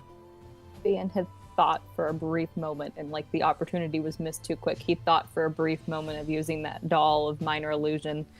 Just make like a scream. Cheshire did it. Which means you look down to see him there just like Low-key, really thinking hard. Rob was hoping that one of you would have actually done that before I said anything. So, Well, yeah, if I'll take a I'll more grab one of sincere the bite. cookies. Start chowing down. yep. So all three of the cookies are gone. The plate is empty, and the delicious-looking orange flowers are still whispering, "Eat me." Just a soft whisper. Did I eat it, guys? Mm-hmm. I think we should. You know, it occurs to me that I have no actual authority or say in what you do. I'm not sure that I would recommend it, but you are your own person, so... You see like the gears turning in his head, just I'm gonna try it. goes to like gently like pluck one of the flowers. He's like, I'm sorry. I don't know if you'll be able to talk to me after this. I might be murdering you. He's gonna like pluck the flower up and just just like shove it in. So as you start chewing on the orange flower, the head of the flower tastes kind of tart to you, but as you work your way, it's not like overly sour or anything, but as you work your way to the stem, it becomes very sweet. And like chewing on it. Like, everything's normal. And suddenly he just goes he just like falls on the You're ground. right. I You pick say up you Scinn want and to start say doing it. this Scinn. Heimlich. You listen to him go, Huh? No, I'm not joking. God, you're not supposed to do that. I'm like if someone's not joking. You sound like you're choking! Oh, it's a joke. Oh, you were choking, not choking. That was a good joke. You really got me. That was Oh, good. Cheshire, my abs already hurt from yesterday, and you're just tender. I thought I Today's was a rest saving your life. day. I mean, I appreciate the effort, but like, well, they taste good. A little sweet, a little sour. Some more. I'll eat a flower. And you get Sawyer's a follower this morning. as you're chewing, you get the same tart head of the flower, and it works to be sweet. Yeah, it's pretty good. Eat me.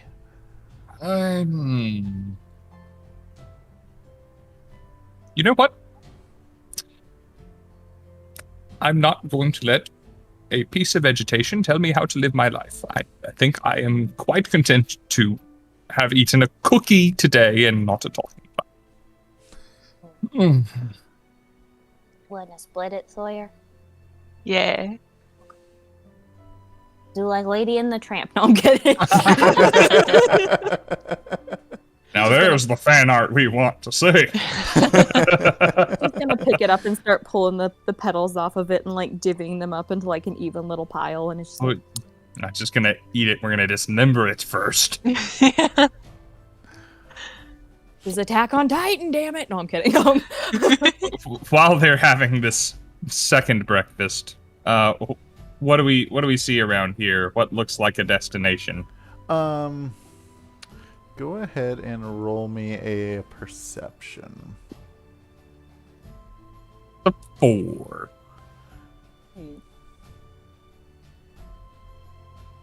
Anybody else rolling? I'll roll one, I guess. What are we rolling? A perception to see what's around. Perception. Okay. Ooh. Ooh, natural 20.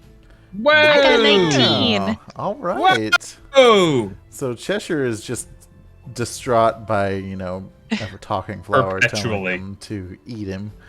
But the rest of you see kind of what looks to be almost like a stone well off in the distance. Like it's a ways off.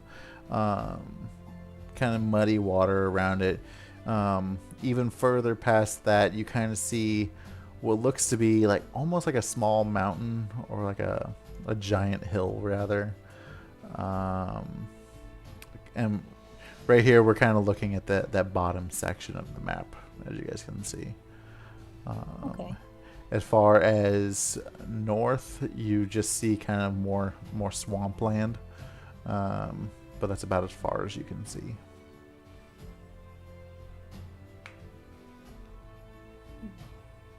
What you thinking, Cheshire?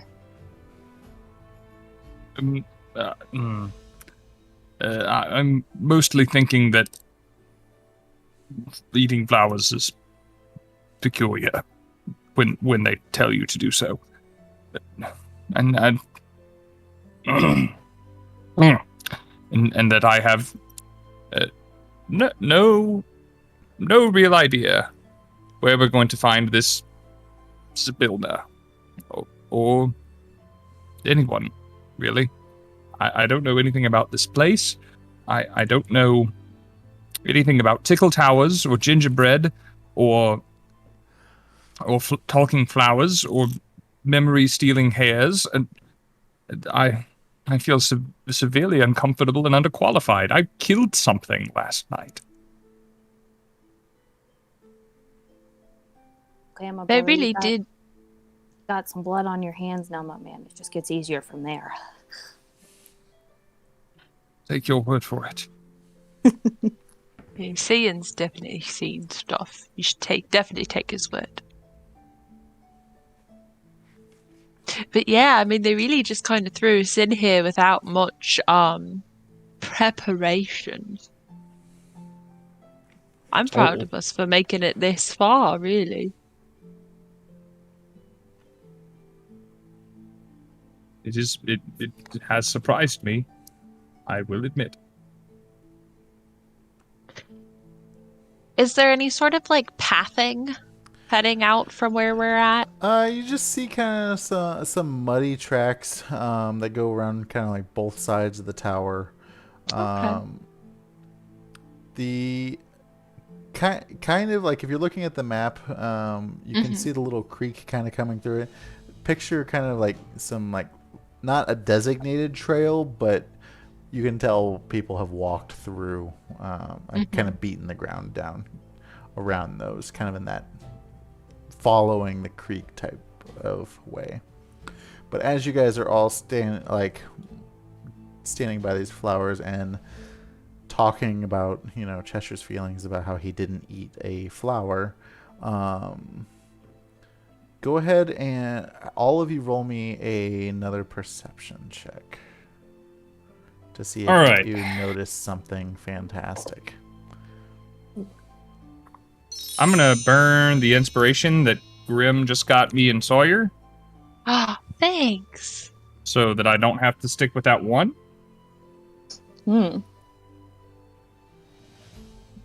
I got a 17. I got a 13. Okay. 9. 9. So Sawyer, you notice almost immediately that the water level is starting to raise around all of you.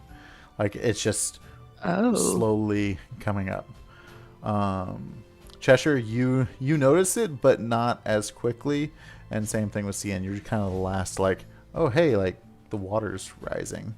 By the time that everyone's kind of aware, it's up to about your knees, Sawyer. I think maybe we should move to higher ground. Oh, like back into the tower, or Maybe. What? Maybe not back in the tower. good? Because frankly, I did not want to go back in there. Okay. Well, fine. Lead the way. Right. Sawyer's just gonna start aimlessly wandering to where, the water isn't. So at this point, the water is about 5 foot deep, as far as you can see. Oh no. But with the water, now. with the water level coming off, I'd say 100 yards away, kind of towards the giant hill on the map, you see what looks to be like a raft of sorts. Ooh. So maybe head towards the raft. Do we all know how to swim? Absolutely not. But you can fly. That's true. That's true. And he's That's already true. flying at this point because 5 feet of water is taller than him. Oh yeah, by a lot. Yeah. Thank you, by the way, Aaron, my laundry, for the follow. Welcome to the party. Thanks for Thank joining us here you. as we slowly drown. Can I use my new boots of Squeaky flying and try to lift up Cheshire? You can try and use the boots. First, roll me a stealth check. Okay. Oh, that's pretty good. What do I add to my stealth? 21. Okay, so you notice that you're able to start flying a little bit, and if you're gonna try and pick Cheshire up, I need you to roll a strength check at disadvantage since he's in 5 foot of water. I got a lot of hair that is all wet now. Oh. I am waterlogged. 6. 6. You are not able to pick Cheshire up, but at this point you are flying above the water as well. All right, I do float. Swim is a strong word for what I do, but I think I should be all right. Yeah, we could fly ahead and get the raft maybe. And Oh, bring sure. it back to you. I'm like Sawyer, you can go fly paddling. ahead. Yeah, you can go fly ahead and get the raft, and I'm gonna hold on to this part of his skirt, And he's like, he calls it a skirt, all those sashes hanging Not off. a skirt. just Manly. hold on to it in case you start going under, and I could just kind of Yes, my life is in your hands. Right, Hovering above you, holding this in his hand, and the wig is tilting off, so he's just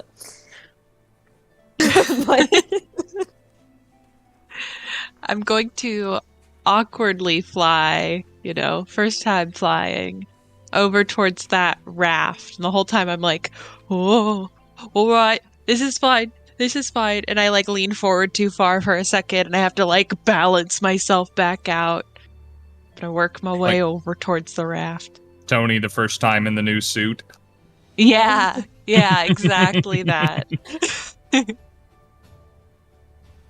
Don't worry, guys, I got this. Gonna get this for us. Got this. It slipped a little bit in the air and hit the water for a second. I'm fine. I'm just gonna bring this raft back.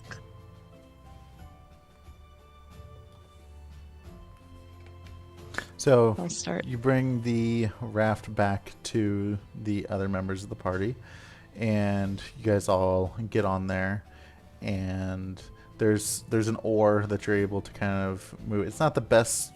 The raft's not in the best of shape, but it is a flotation device for these murky swamp waters that are slowing you down tremendously. So where would you like to go? Let me look at that. Now that the all trails and creeks and all of that are gone. Surely, I mean, if Zybilna were under all of this, then she's probably drowned by now. Probably something above the waterline is where we will find people and civilization answers, maybe? Definitely above the water, but like, don't you think, like, I mean, Zybilna, like, well, we're looking for Zybilna, but like the light straw lady, kind of need to keep an eye out for her. Yeah, Well- Bavlorna. Mm-hmm. It's an unfortunate name. Clearly, their parents were not very fond of them to give them such a moniker. That said, I don't know what a blight straw looks like or where they would stay. As long as we're here, I don't think our chances of avoiding them purposefully are very good until we get some information on where we are. I wrote down, as a player, what Sir Televar had said to us last time, so I'm assuming as characters we'd know this, because otherwise I don't know why I would have written it down. But it says that she lives in a spooky cottage, stilts, in the heart of a settlement known as Downfall. I got that too. Okay, yeah. And she can conjure tiny versions of herself. That's So, like, creepy. if we see a cottage on Oh, stilts, wait a second. Oh, that's creepy. Not a corpse of a foot fetish lady No. in the Tickle She's Tower. a friend. She's a friend. Yeah, okay. we do not shame here, okay? Mm-mm. I Safe respect her. space. It was her private tower. We overstepped, really. We stole her things, yeah. Well, maybe we could just start paddling towards that little rocky mountain. That misty mountain on the map. Pump. And just, I mean, if I was a really powerful lady, I'd be up somewhere high to get out of the water and everything. Yeah, I don't think royal people live in a swamp. Yeah. I guess, yeah. Let you guys do the paddling. I'm gonna sit here and keep a lookout. Just like sitting in the middle with the giant wig on. Just paddling for our fancy noble fairy. Okay. So as you're paddling, I would say you're approaching the giant hill, and you notice that the base of it is shrouded in a mist. And while you're kind of distracted by that, the water level has also receded, and it's back to like a slow recede, but as you're paddling, you didn't pay much attention to it, and it's back to that muddy soup that you were walking in previously. Just kind of skid to a halt in this mud. I mean, we got pretty far, I think. Yes, I almost had the opportunity to dry out. As a matter of fact, that is pleasant. At this point, it's been about an hour of you with the water rising and then coming back down, and you paddling that much of a distance.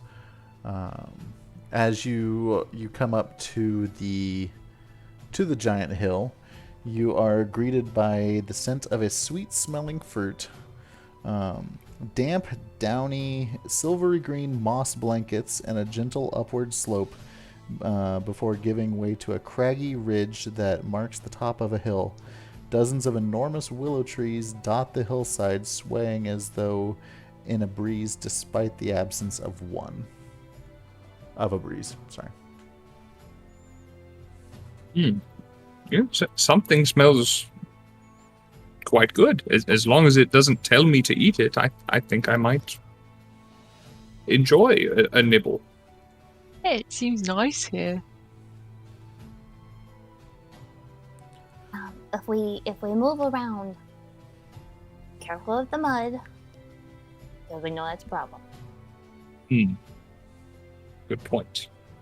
And of course, it doesn't seem like either of you have to worry about anything on the ground anymore. Yeah, my boots aren't flying anymore. I think they need a break, actually, after the last hour, so I'm back to the ground, and that's fine with me. Kinky boots got tired. Yeah.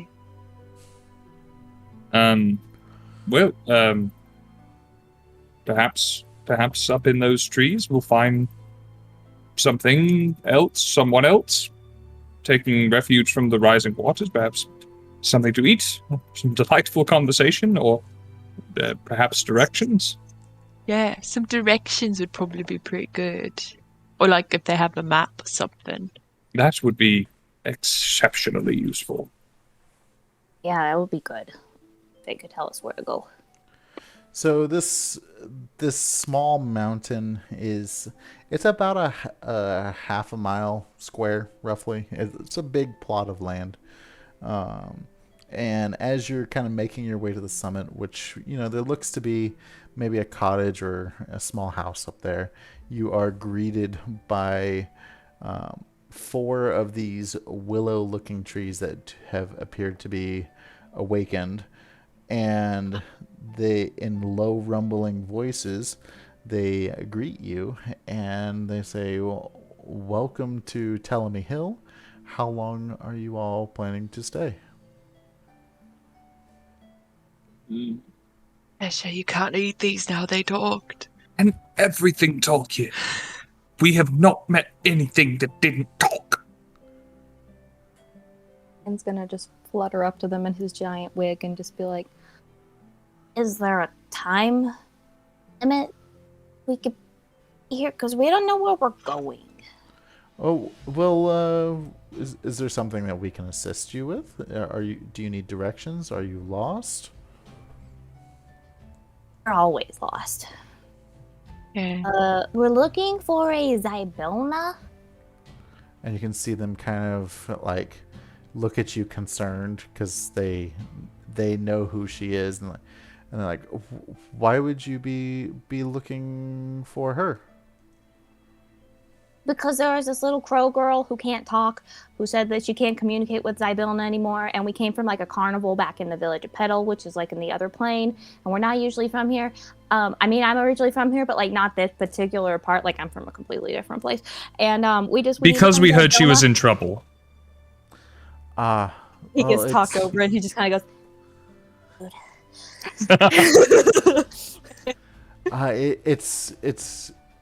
It's amazing that you're not from here and you've heard of the troubles we've been. We can't talk in the open like this. She'll there's always ears listening. Preferably maybe if you go up to the cottage and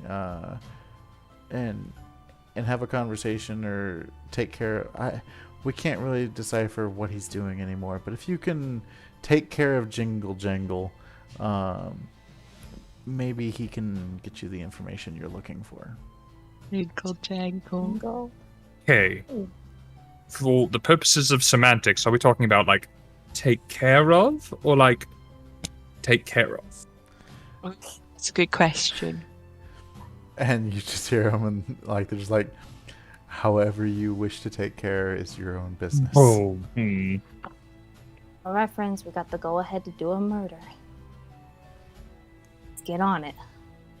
He's like holding the sword now, like very like it makes you nervous because he's in this giant wig holding a tiny little sword and just. You are very eager for violence. Has this always been a thing? What has happened in the carnival to lead you to this sort of repression? We're 5. Okay. So When you grow up with as many siblings as I have, get used to fending for yourself. I'd like to point out many times you have said that phrase. Don't worry about it. You realize that nothing makes someone worry about something more than being told not to worry about it. It's like saying, "Don't think of a pink elephant." It just happens. Yeah. Yes, I know. It is. Okay, then, don't concern yourself over it. We will. Think of a pink Anyway. elephant. Just think of a pink elephant. It's fine. Oh, there it is again. I'm thinking about it.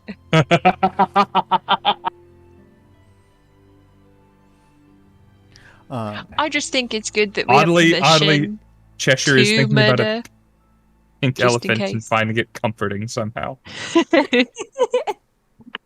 Like, if we really need to, we could, you know, ba. But if we don't have to, like, cool. So as you guys make your way up to towards the top of this hill, you're starting to see what looks to be like a small den, and up there you also see a small brigand of the rabbit folk sitting there around a little fire. Oh no! And Not these guys again. any of you that would be also looking around elsewhere up there, roll me a perception. You were. 11. Oh, I'm going to use my inspiration because that's my second one of the night, and that dice has to go in jail. For the first time, 21. Yay. 6. 6. Okay. So both of you are distracted by the brigand of hares that are up there.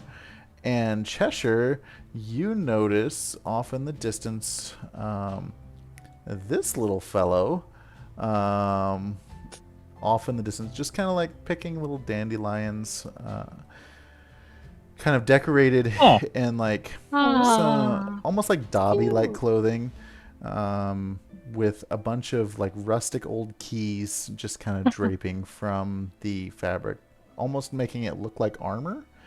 And she's just picking like flowers and taking in the sights.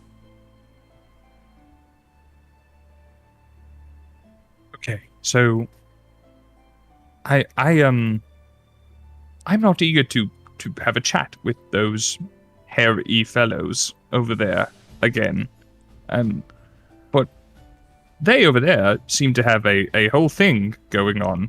Perhaps, maybe they, and at least there's just one of them if something goes wrong. And also, if someone were to be named Jingle Jangle, it might be the person wearing all of the metal keys. Oh, that's really smart of you. Or at least That's they might true. know them. Didn't even put that together, bro. So perhaps maybe we move serendipitously over to talk to them.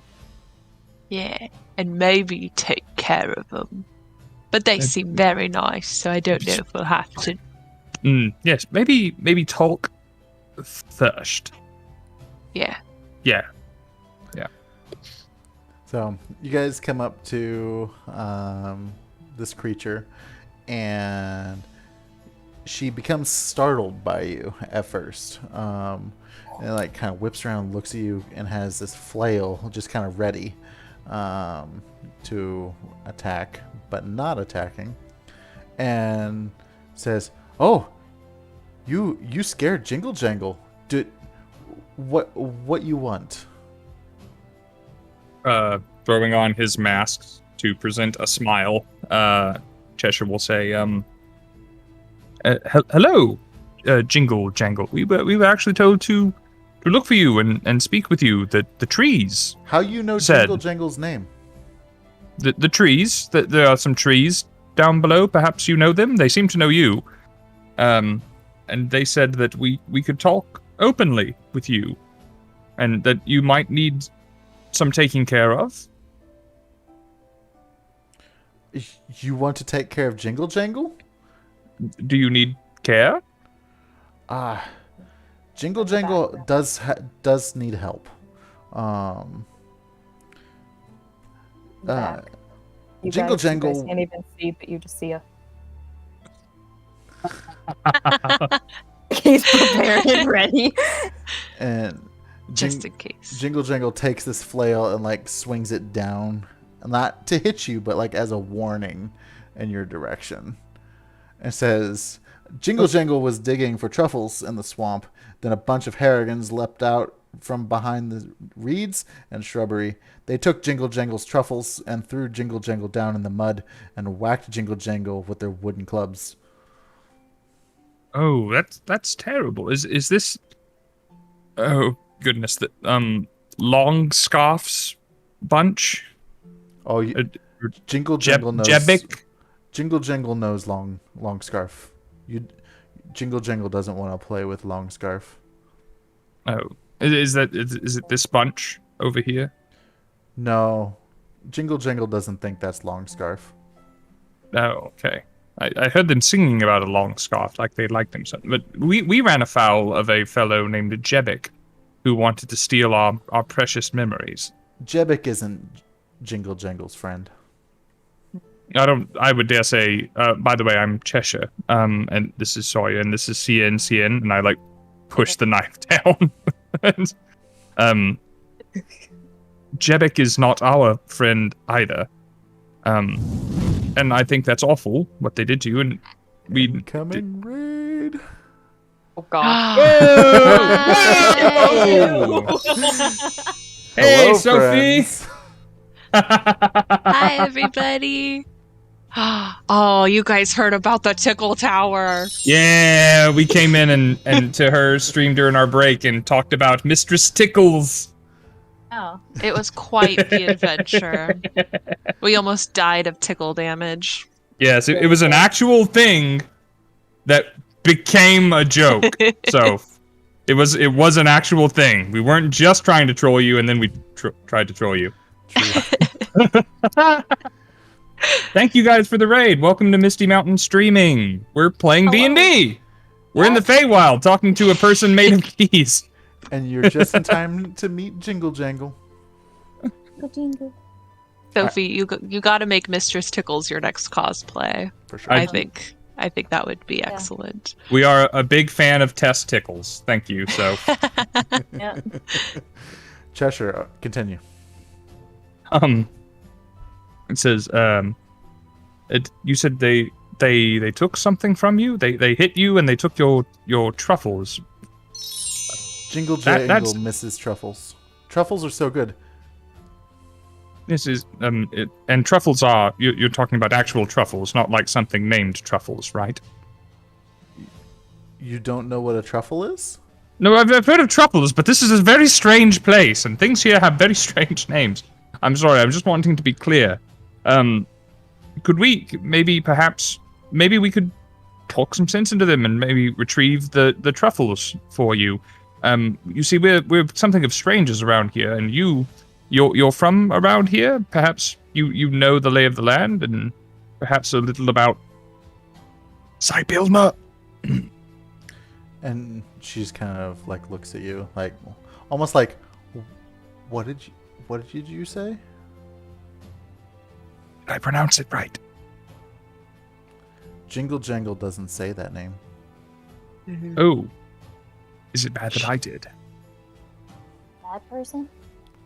Should we not say her name either? And she kind of like motions for you all to kind of like huddle in, and says, Jingle Jangle likes Sybillna. Jingle Jangle can give you information. Jingle Jangle just wants truffles. Seems So like we a need to decent retrieve trade. some truffles. And like, it's like we've been in a weird place already, and the Tickle Tower. Are truffles like a euphemism or They talk to you and tell you to eat them. Or... Oh yeah. you plates of cookies? Truffles or you ate Jingle Jangle's cookies? You gave us those. Those were lovely. They were really good. They were for us, right? Yes, I knew you were in the Tickle Tower. Oh. See, you Okay. hear that, Cheshire? It is the Tickle she Tower. she not like the- pulls not the a tumbling key tower. up and like it says, "Jingle Jangle has key for tower." Oh, To great. have a key Okay, for a well, lot then of things. can you on occasion go back and check on Mistress Tickles? Because, like, I think she's a little lonely. Yeah. Ooh. Mood just got darkened, Rob. Oh no. Dabs. Oh, while Rob is thinking how to deal with this, Dabs, I don't think you were here the other day when I shouted you out.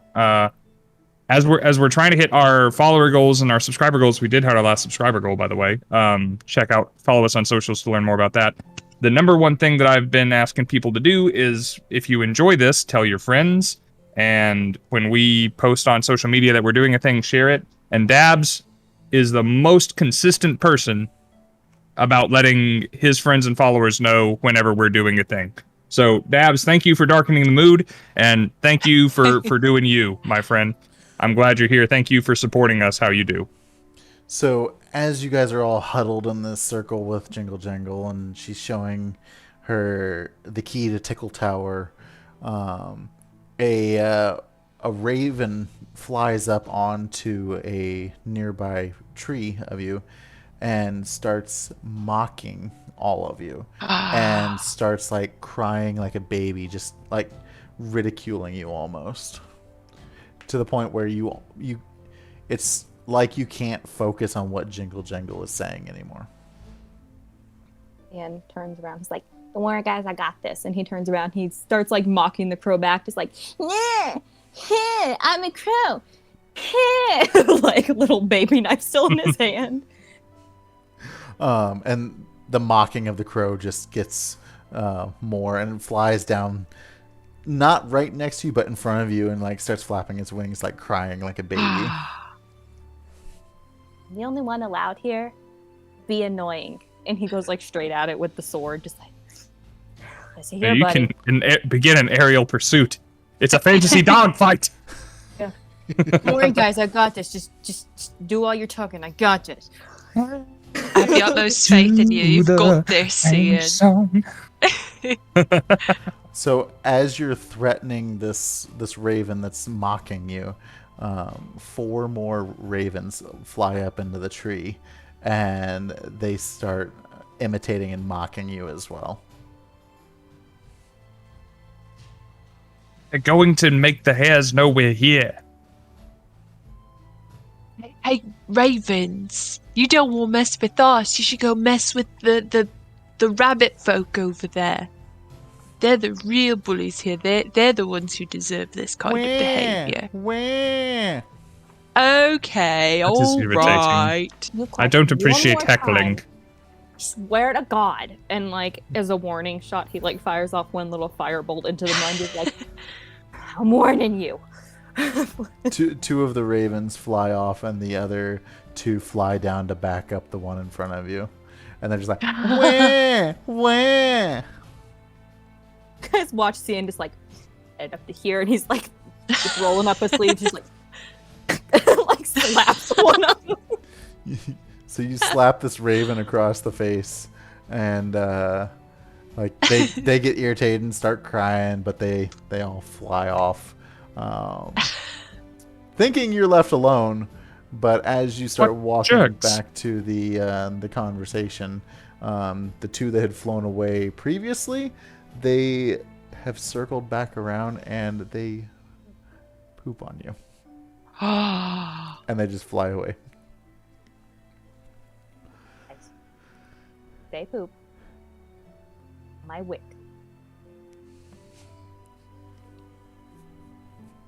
Have a chicken for dinner tonight. Like, he's going to fly away. I pull I out my prestidigitation wand that still has some charges in it. And I'm like, right, magic for the 3rd time in my life. And I'm gonna clean up your poopy wig. He starts like smoothing it down, even though it's just a big frizzy mesh. Thanks, Sawyer. Yeah. You've got to keep looking as good as you look, really. It's part of the whole ensemble now. Are they a perpetual problem? Jingle Jangle's never seen them before. Enemies. We must have a reputation here now. They're just coming at us like that. You bring Jingle Jangle truffle? Do you have keys for Jingle Jangle? I have neither of the above. If we could get your truffles, though, maybe we could trade for stories and information and everything. Jingle Jangle help you. Do you know where they might have those hair folk might have your truffles hidden? Jingle Jangle thinks they're on the wagon. Wagon. Why do they keep a wagon? You have your moment here, Jingle. Do what you were doing, and we will confer and hopefully return to you with the thing that you desire.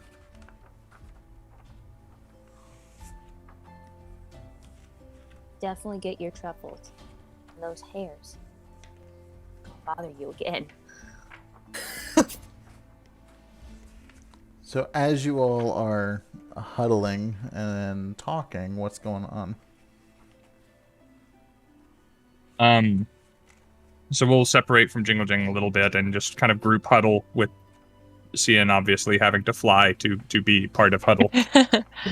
Say, all right, so Jingle Jangle doesn't seem like a bad sort, and if they actually did beat him with sticks, which I'm not very certain on Jingle Jangle's. Anyway, if they are truffleless now, thanks to those hares, who seem right bullies, as a matter of fact, if they're anything like the ones we met, and I'm apt to believe that they did the terrible thing that Jingle Jangle says, and the least that we could do is purloin those truffles in the name of justice and self-interest, if not coincidentally try and teach them a lesson.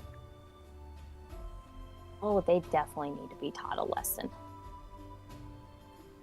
I was thinking I could certainly manage some manner of distraction to captivate the interest and attention of the hares. But of course then we would actually have to retrieve the truffles, and I don't know if anything or anyone is inside that wagon. That's probably a better plan. I was just gonna fly in and whack their kneecaps. Yeah, my plan was just to kick them. I bet there's aren't there several of the Harengon over there? There's like 7 of them, and they're probably 4 to 5 feet tall. I mean, they're not Good enormous height. compared to me, but they're still. They're bipedal, I think is the word for it. I bet you they kick rather hard. And I don't especially want to be kicked this morning. But leastwise, you know, I'm sure kneecaps is a good plan B, solid B. Yeah, it's like when we fought the snakes. We had our original plan, and then we just went in and we got them because the first plan didn't work. We went to plan B very quickly. Plan B, kick them and get their kneecaps. You want to make like a distraction, or should we just sneak in? Just sneak around him. Oh. Yeah. I feel like we might be able to sneak. What if some of us are distractions and some of us are sneaky? Then they're not looking at anything. Mm-hmm. Well, maybe the distraction again, because that worked so good last time. Cheshire, what do you think? You're the idea guy of the group. Well, I know a little magic, as you've seen. I mostly create little nothings. I mean, they're basically nothings. They look like somethings, but aren't anythings. Well, don't call them nothings. I mean, They're magic. That's not nothing. I can't do what you do. well, they're immaterial, of course.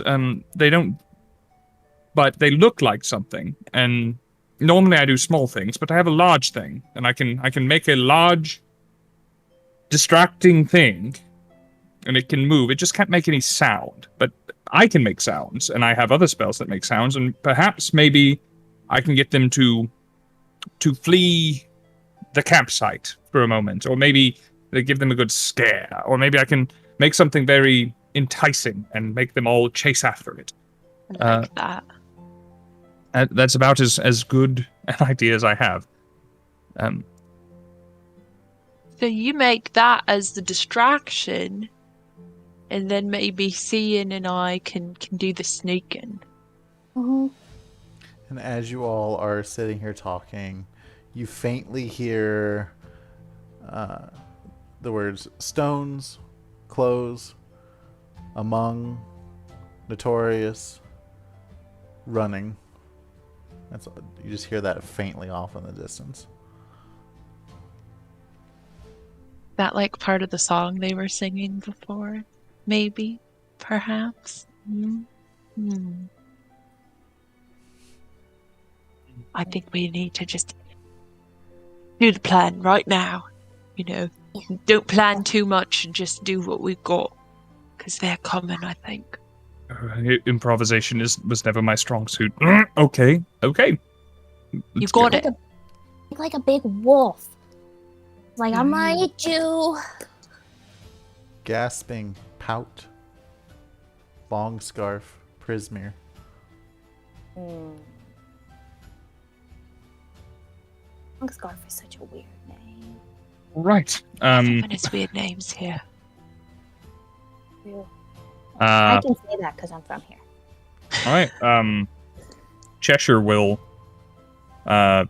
tuck his brightly colored ribbons kind of into his more brightly colored ribbons and try and minimize the rainbow tones in his outfit and start sneaking in the direction that he hears the noise. Okay. Go ahead and roll me a stealth check. Cool. What could go wrong?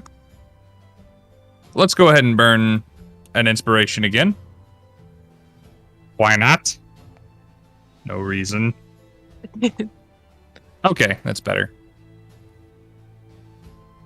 That's an 18. Okay. So you're able to sneak off into a bush, and you at this point you're able to tell that it's definitely the brigand that's moving up on you. And you hear him singing their song, with sticks and stones, we'll break your nose, we'll beat you blind and steal your clothes. But none among us can compare the wily swift, the stand-up hare. Scarf that's glorious, thief notorious, his deeds are truly meritorious. With a wink and a grin, he'll show his cunning, a flash of his scarf, and he'll take off running. Quick as a bolt, long scarf trailing, gasping, grasping, you'll end up flailing. You'll pout, you'll moan, you'll huff, you'll sneer, thanks to Agdon Longscarf, bringing Prince of Prismere. And they're just kind of like marching towards the Telemy Hill, with their giant snail that's pulling the trailer, and they just kind of like slowly march right on by the bush that you're hiding in. Okay. And there's about 7 of them, you said. Correct. From your point, you're able to see 7. Okay. I'm gonna try a couple of things real quick. Okay. So I have Silent Image, which can create anything I can imagine, as long as it's less than 15 feet in any dimension. I also have Minor Illusion, which can create basic sounds and visual effects up to 30 feet away, with a 5-foot point of origin. This is semantics. Nobody necessarily cares. when they pass within like 30 feet of me, I want to take the advice that I was given because Cheshire is terrible at improv, and he is going to create a 14-foot tall dire wolf, as mean as he can think of one, with like saber-toothed tiger fangs and like mangy ass hair and burning red eyes. And as soon as he casts that, he is going to have it, because I can, with this particular spell, because it's a better spell, he can have it move and run and be believable, not just like a static image like he's been doing before.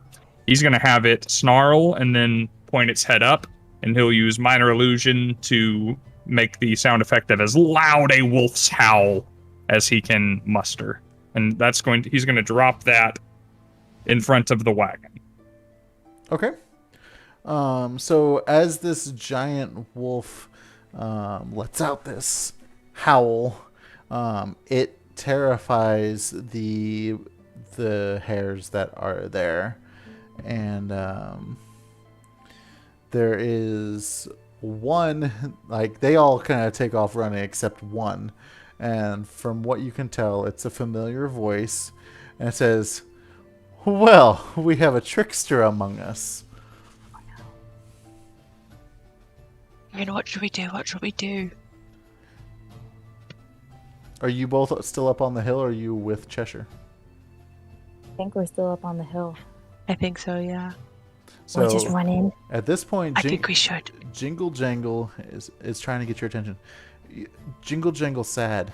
Jingle Jangle hears hares. Jingle Jangle wants silver key. Lost. Important. They take your silver key? Jingle Jangle doesn't know. Jingle Jangle lost it. Put a pin in that. We're gonna go beat up some hares. Yeah. Come on, Sawyer. All right, let's go. Run in. Flying straight in. So at this point, you're running straight at this one remaining hare. I'm assuming you just kind of run through this illusion of a fox, like slow motion, like movie style, and the wolf just kind of like vanishes. Yeah. I can make the wolf like move around. Do some cap. It's going to be like jumping at this remaining hare and like snapping at him, but just barely missing him. Just gonna And he's trying to be mean with it in case someone's looking from far away. It still looks kind of real. This hare is just utterly like, you can come out. I know this is fake. And he looks up and he sees the two of you coming down. Oh, it's my friends. I see you got out of the mud, did you? And yeah, and we're here to take your what were they? Truffles. We're here to take your truffle. And your kneecaps. Yeah. Tell you what, you can have my kneecaps, but you can't have the truffles. And that concerns me that you want truffles over your own kneecaps. Like, yeah, it doesn't make sense. Therapy, my bro. Yeah, like, you just need something's wrong in that head of yours. Yeah. Oh, Does a 14 hit? That really threw me. Which one of us? You. Who? Me? Cien. Yep. Okay.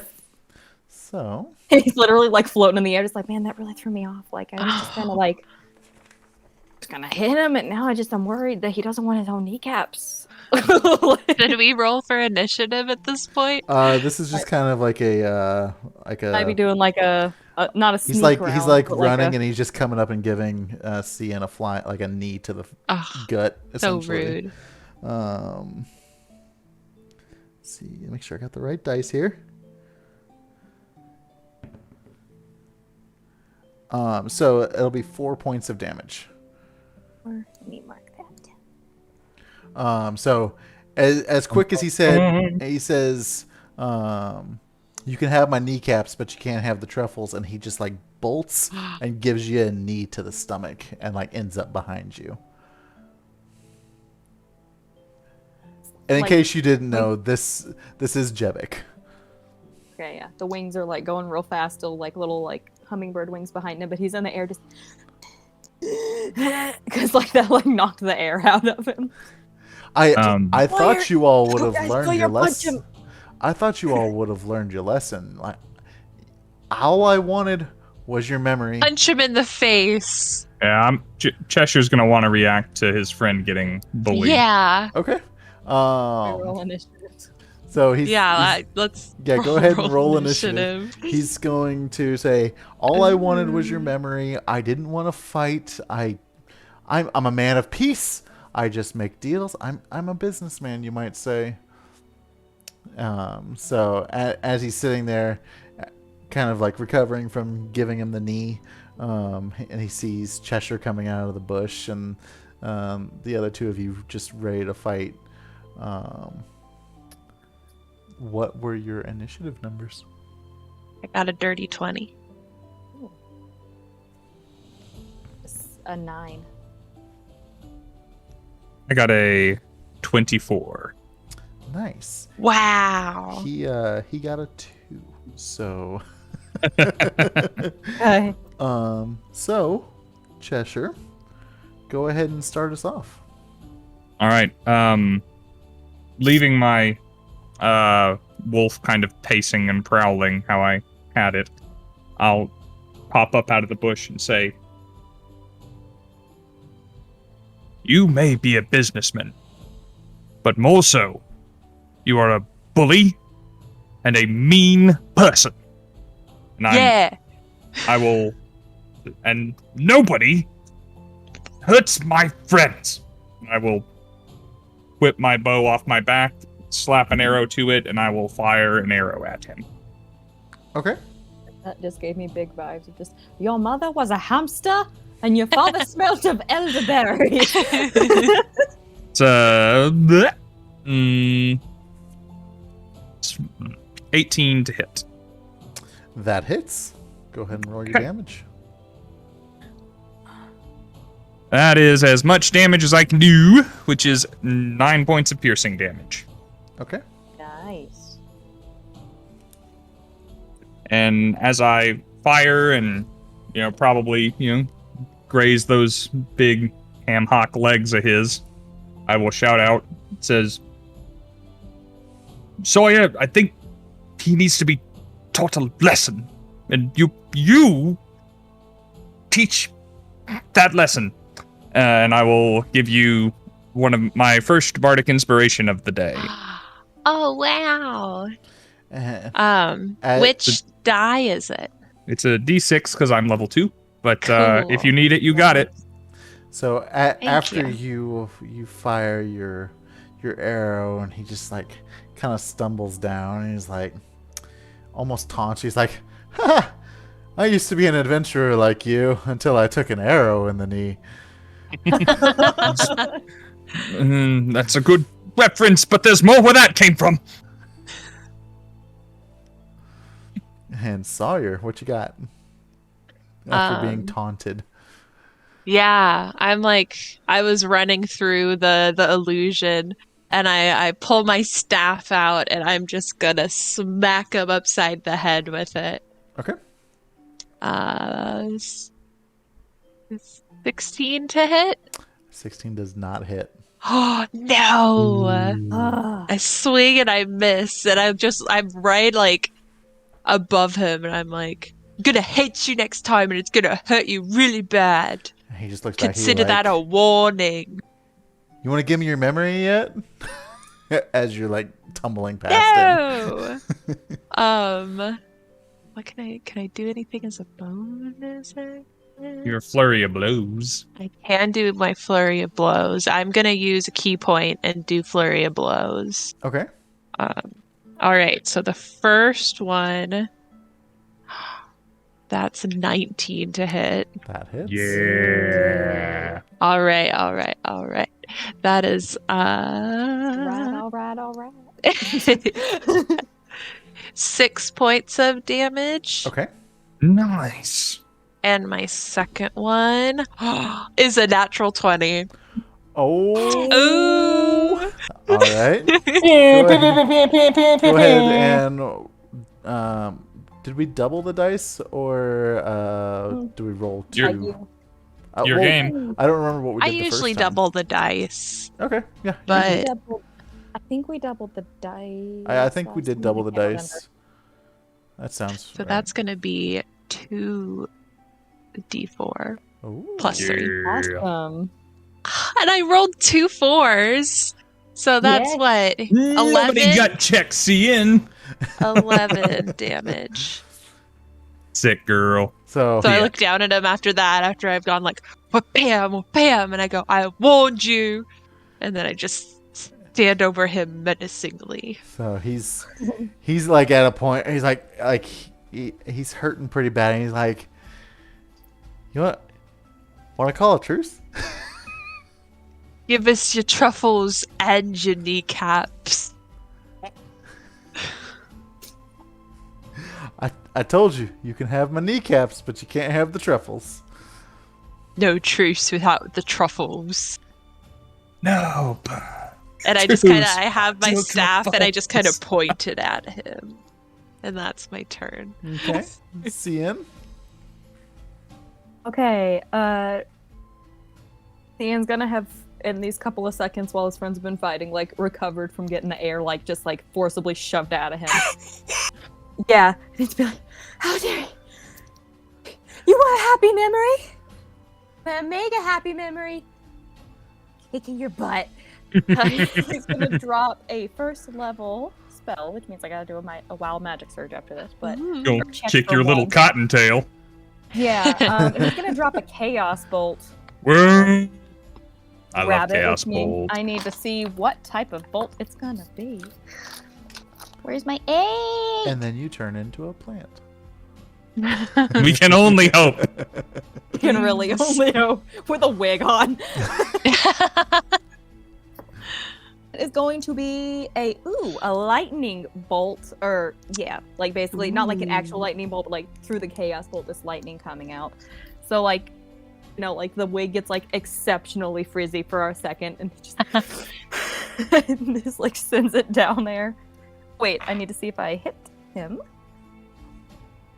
Wait, is this a hit or is this? Yes, this is a to hit. Oh, not too bad. What do I add to you? I don't add anything to you, so that's a straight 17. A 17 Whoa! does not hit. Ah, Are you sure you don't add like a spell attack bonus or anything? it's not. Oh wait, no, it is a +4 to hit. It's Didn't show me that should when I be had the- your proficiency and your charisma.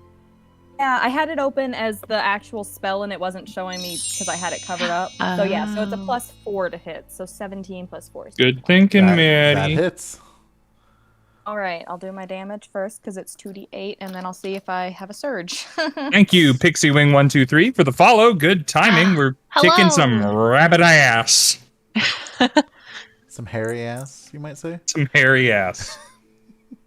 That He's a jerk. is- I remember making fun of the Heron Gone when they came out with this module. That's 8 points of damage. Let me see if I have a surge. Oh god! Wait, were we doing the thing for the Feywild? Not gonna worry about it right now. See what happened. I'm nervous because they're just. Oh. What did we say about the Feywild? Increasing Did the you get a likelihood. 1 again? That's like the third one tonight. Like, You gotta like sage Dale. your dice or something. So that's a surge, right? yep. That's a surge. Yay! Surges! God damn it. It's gonna happen. You love it.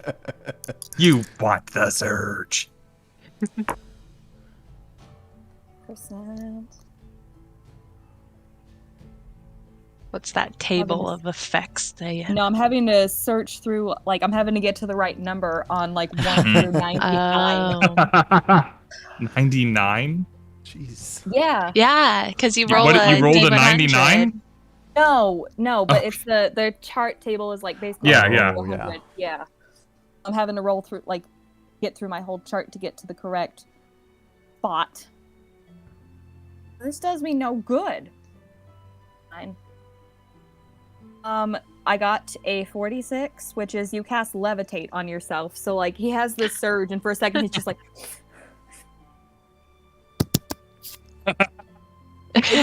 Wig. Okay, Wig's still there. Okay, guys, it's okay. It's okay. We're good. So, I'm already flying. with that damage, describe to me what this looks like as you finish off Jevik. Oh, what kind of damage was that? Lightning. Lightning. Oh, fuck. Straight to the kneecaps, and just like, say you don't care about your kneecaps, buddy, then I'm taking them for myself. Like, I already stole a wig off a dead woman. Like, yeah, the lightning bolt just kind of comes straight down, just like Krakatoa type of thing. And like, before even noticing that like he's dead, he's like checking for his wig to see like, oh god, what happened to me just now? And, like, there's just like a smoking rabbit there now. So, as the life fades out of Jebik, he actually turns to just a stone corpse. And Right on before him, he dies. he has what appears to be a key that did not turn to stone. Is it silver? No, it is not silver. Oh. The rest of the Harangon Brigade did not stick around. They all took off, but the snail with the wagon is still there. I'm gonna pick up the key for Jingle Jangle. Why is it stone? Did you turn him to stone? How did you turn him to stone with lightning? I don't know, man. Just weird things happen sometimes, you know? Like, Okay, he was a bully. That feels like an Fixed overreaction. stones may break my bones, and he turned into stone. Empty stone. So, Oh my god, guys, do you think the wig is magic? look, this point up at the Snagglefang wolf. That's only going to last so long. I don't know when they're coming back. There's a lot to unpack here, but we need to unpack this wagon first. Let's ransack it. he's gonna fly over and start looking for truffles, so it's really just like a giant powdered wig sticking up over top of like the edge of this wagon that's just... Yeah, let's all waving jump in and have around. a scrounge. While they're looking around, can I actually cut free the snail and be like, go on, get out of here, and like slap the shell to get it to go? In the name of chocolate thunder, I free Consider thee. yourself Chocolate Thunder's children he never had. Be free. This snail looks at you confused, but then just kind of like takes off, making like squelching sounds in the mud as it goes away. Ew. Squelch into the sunset, you beautiful snail. This wagon is a Beautiful enclosed animal. wagon as well. Closed, locked, key. Hey! I run over with the key and Okay. I give it to Cheshire. As you open it, go ahead and Cheshire, roll me a perception check on what you see. Okay. 16. At 16, you see some baskets that have what looks to be some fruit and produce. You see a basket that has some truffles in it. You see what looks to be like maybe some like armor kind of stacked in the back corner that it has been there for a while. And you see what looks to be a familiar looking gourd that you've seen before. All right. As quickly as I can, I'm going to take basket of food, like make a little tower of baskets of food and push it towards the door for Sawyer. And then I'll I'm going take it to out. just... I don't do armor. I don't know that any of us do armor. It certainly wouldn't fit you in. But I'm going to loop my arm through whatever maybe I don't know if there's a strap or anything for the gourd, or otherwise I'll just grab it. A quick look around for anything else, and say, go. Did you find the truffles? Did you find any truffles? Yes, that's part of the stack I gave you. Okay, the food. right. Give me just a second. Let me just finish this. And he's like writing a little note that like clearly just says like, consider this your warning, and just like slaps it onto the forehead of this stone rabbit now, and he's like, I'll teach him. I want to take the key for our new friend Jingle Jangle, though. That's great. That's fine. In fact, yeah, I close the wagon, lock the wagon, then give the key to us. Here. They won't figure this out for a while. Yeah. Okay. Take it So all over to Jingle Jangle. going back to Jingle Jangle? Okay. So as you get back up there, Jingle Jangle has been watching from the hilltop of what you're doing, but like almost could care less at the same time. Just like, what's going on? But like, I don't care at the same time. And she sees you coming up to him like, oh, hello, Jingle Jangle friends. Hello. Got your stuff, and we got good news. Yeah. And she starts kind of like sniffing, and like all of a sudden looks very excited. I put down the crates so she can look through them. And she's just like rummaging through them and finds the truffles and like is just ecstatic.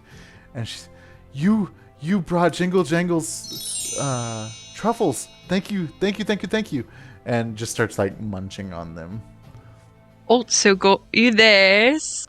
And I hold up the key and offer it to her. She just stares at you like just focused on the key and like drops the truffle. and like reaches out and for Jingle Jangle. The Jingle Jangle. And she looks down at her coat of keys, like looking for a spot. She pins it to her an empty spot on her coat. Perfect spot for that. Thank you for the follow, Steadfast Samwise. Welcome to the party. Just playing a little D&D here. We just killed a rabbit man. You know, he was really mean. It's fine. Yeah. And I'm not going to have to talk to my therapist about it later. It's great. But you know what? We helped out a key goblin, so that's good. Yeah. When Jingle Jangle had dropped the truffles, Cian goes and picks it up and like puts it back in the crate, and it's like, I guess it's just some extra protein. Talking about like the dirt on it.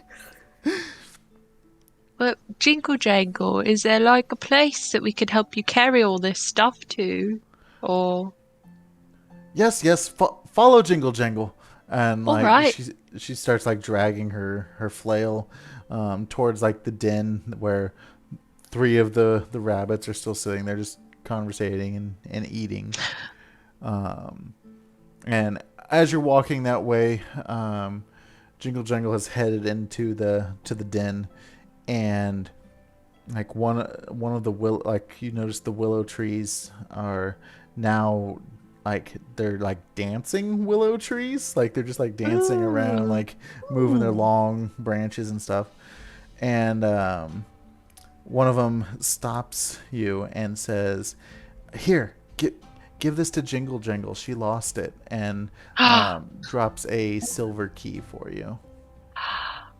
Okay. that's perfect. Yeah, this will make her real happy. No. Sit up in teeny tiny little baby fingers. We got another present, you know, like. And Jingle Jangle starts jumping around, but instead of pinning this one to her chest, she's looking for a lock to put it in, but she can't remember where the lock is. So she's just like, thank you, Jingle Jangle's friends, and she places it in a drawer safely. I'll set all of the crates down and like make sure all the truffles are accounted for and everything. Sawyer will help himself to one of the apples and be munching on it contemplatively. See. Well, I mean, surely they're going to be back at some point, but they've lost their ringleader, they've lost their means of transporting the cart, and I dare say that they'll be quite disappointed and know not to come to your doorstep again. Oh. At least there's the hope. And If they bother you again, just let us know and we'll deal with them. Yeah. Tell them that you're friends with us, and maybe that'll scare them off. And speaking of which, you said Zybilna was not a name that you would speak, but she was your friend, or she was not your friend? Yes. Or... I used to work for Zybilna. She, very powerful wizard, but Jingle Jangle doesn't get response from friend anymore. What we're hearing. Jingle Jangle doesn't know what happened, but Jingle Jangle is concerned for friend Zybilna. I'd say we're concerned as well. No one has heard from her in some time, and it seems that she's in some trouble. Do you know where we can find Zybilna? Zybilna lives in Palace. Jingle Jangle hasn't been to Palace in a long time. Jingle Jangle thinks that if you want to get to Palace, you should talk to Jingle Jangle's friend Clapperclaw. Clapperclaw. See and write that down. I'm never going to remember it. I got it. Clapperclaw lives by the brigand home. What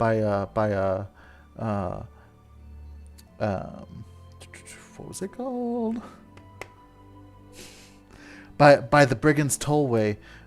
Expensive. If you find Clapperclaw, but Jingle Jangle thinks it's dangerous up there. Jingle Jangle doesn't want friends to get hurt, but Clapperclaw is friend of Jingle Jangle. Don't hurt Clapperclaw. Clapperclaw's a friend of yours. He's a friend of ours. What does Clapperclaw look like? So that we that is a know good not question. to go, running in with fists out. Jingle Jangle's friend Clapperclaw. Clapperclaw is scary, and Clapperclaw looks like a straw man. But Clapperclaw has claws. What kind of head does he have? Is it a pumpkin? Or watermelon, or a kiwi, or a potato? I swear you're making this whole kiwi thing up. I've never heard of one.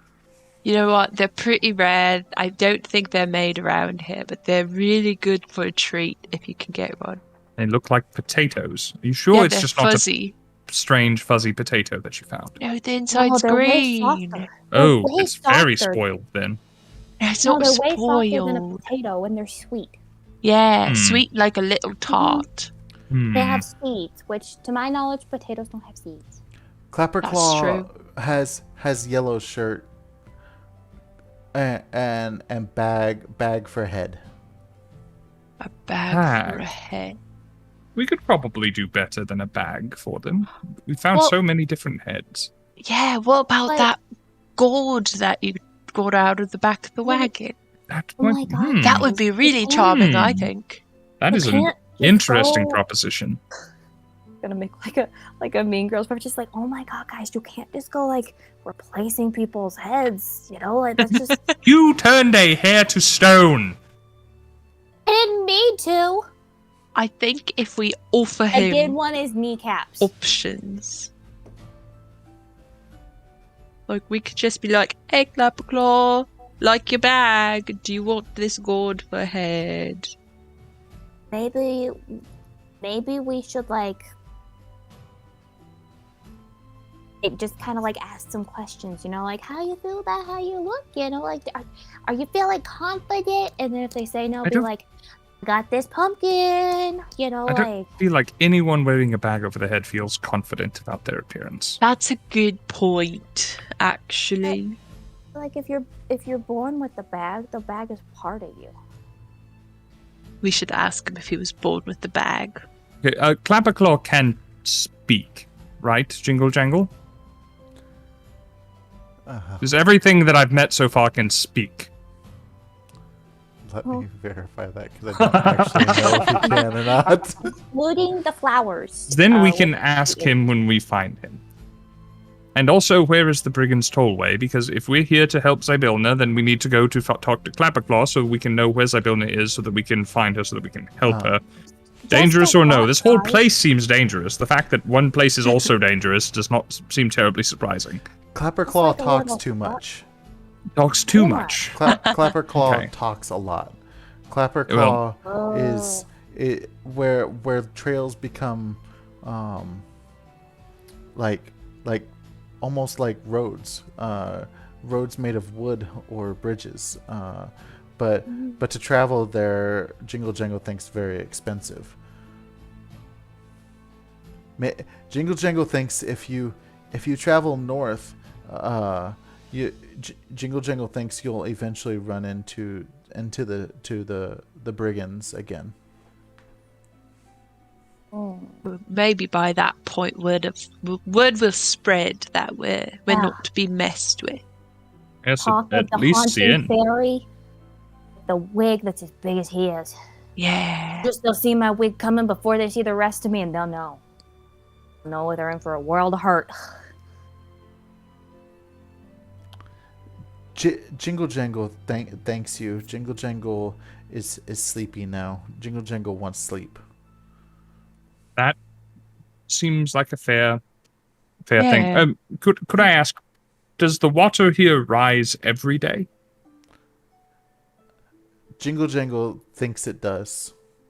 Okay, so we need to make sure that we are on high ground before we go to sleep tonight.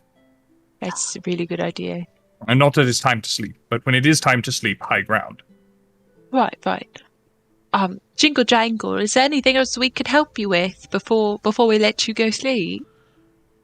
Jingle Jangle thinks you've done enough. Jingle Jangle show you out. Sounds good. Thank you. Oh, we should have ridden the snail to our next destination. We have experience in that. I bet we could catch up with it. I don't know, they move pretty fast. Yeah. Also, like, on a side note, like, as everybody keeps telling us not to say Zybilna's name, like, why don't we just call her, like, the Big Z? Big Z. Big Z. Big Z. Like that. I don't know if anyone's watched Futurama, but that's one of the nicknames for Zap Brannigan, and that is killing me. God. It's her rapper name, like if she wants to be a rapper after this, we got her covered. Yeah. Until That's then, very we'll call thoughtful her of the us, Big Z. actually. We'll just call her Big the Big Z. Yeah. Right, well, Big Z and the Bilna. Ooh. we will... Oh, the Big Z in the building! Oh my God, she has to be a rapper after this. And perhaps if we meet these brigands again, maybe we can persuade them to see reason. Maybe we can intimidate them by our sterling reputation of petrifying their leaders. Or perhaps maybe we could barter, said it's expensive. I have 100 gold in my pocket all of a sudden. And we also have a gourd full of memories. That's probably valuable to someone. So, yeah, but perhaps violence won't have to be the answer. By the way, are you all right? Scinn, you took are you all right? Oh yeah. Like, I mean, it hurt, but like, seeing the life just drain from his eyes really just brought back. Something is wrong with you. But I'm glad you're fine. I mean, I still like right in like my tummy, like in the diaphragm, kind of hurts. Like it was a good kick. But like, I told you, the legs. that's why we needed to take his kneecaps. We can't do that anymore. We can't. We It could would be break them heavier. because it's stone, but I feel like that might be insult to injury. Actually, you know that if your plan is to threaten the other brigands, that could be just like the head, maybe, Yeah. Like the With the ears. note on it, yeah. or something. Yeah. Ooh, what if you, like, broke all parts of him off and just, like, laid him across the top of the cart? I think that's terrifying, and I think we should do it. Just I'm learning the ways of terror, you know, from Mistress Tickle. I think she'd be proud of us. This is preferable to violence. I will. That's as far as I will go. It is better than risking any of us getting hurt. I pull out my staff as we leave, and I'm like, "Thank you for your hospitality, dude. Jingle jangle. Have a good rest." And I just like, I'm going out with a purpose now. As they're leaving, Scien's flying away. Just like, bye, Jingle Jingle, we're off to break some kneecaps. I'm very sorry about them. Thank you so much for your help. We will hope to see you again soon under better circumstances. Enjoy your truffles. Goodbye. And Jingle Jangle, she like giggles a little bit and like shuts the door, and you hear like behind the door like the jangle of all the keys like Aw. excitedly like I bouncing love her. together. So as you guys are I'm guessing you're walking towards Jebek's stone body. I've got my staff, and I'm like, Scian really is just that TikTok video of just like, what do you have there? A knife! Mother, I crave violence. Pepsi. Explain to me what it looks like you trying to break apart this dead rabbit's stone body. Scian's doing like a sports coach, just like rubbing Sawyer's shoulder, just like, you got this. You're the best. You're the strongest Yeah. there ever was. I am. Okay, Tiger. I'm gonna go in, and I Get him, think brother. her idea is to just like remove extremities, so like his ears and his arms and his legs. So I'm just gonna use my staff like a chisel, I guess. Like, Sawyer being sorry, Cheshire being somewhat mortified by what is happening will try and get it over with quickly by like applying pressure, like pulling on an ear if she's going to be whacking at an ear, or like putting tension on an arm if she's whacking at an arm. So you Yeah, whack at sends a message. you whack at an ear the first time, and all you hear is it like start to crack. And you feel a little bit of a give, but not much. She takes another crack at it, and it pops off in Cheshire's hand. Drop it immediately, pick it back up. Scian starts taking all the pieces that comes off and starts arranging them, like almost with the care of someone making a floral arrangement, but it's just like stone body parts. Every part has its place. So at this And point, it's not the right place by any means. it's No, not at taken all. you the better part of an hour or so to break apart the extremities of this rabbit, and all that seems to be left is the torso at this point. All I'm seeing is, as we're discussing dismembering this stone rabbit, is the number of people joining us go up. So like, hey everyone, you came at the best time. He was Watch a really the VOD. mean bully. There was context. was bad. He's okay? really mean. This So party is evil. They killed a poor little bunny rabbit. he was a bully. Happy memories. A bully rabbit. A bully rabbit. So Everything is you've placed the body parts of this stone rabbit around the cart, and you're kind And the of note that was left. and the note, and you're kind of tired at this point, like trying to decide, okay, where are we gonna go next? The gourd catches Sawyer's eye. You see kind of a glint of like some like shiny like movement within the gourd. That it kind of calls to you without saying anything, but it's just it caught your attention. So that gourd's where they kept other people's memories, right? I mean, Ian's like finished like laying all the body parts out and all that stuff, and he floats back like looking very proud of his work. Like, You see that? Put his butt where his head normally is, because he's a butthead. You're a genius, really. a comic savant. Anyway, that gourd that we were talking about.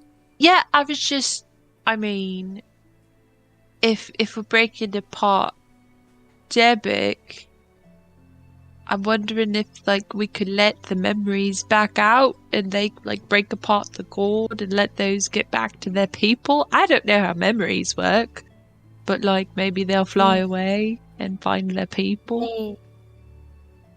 I mean, I know there's like worry always about like negative memories lingering and stuff, but like they're just supposed to be happy, right? So like if they stay here, shouldn't I just make this a happy spot?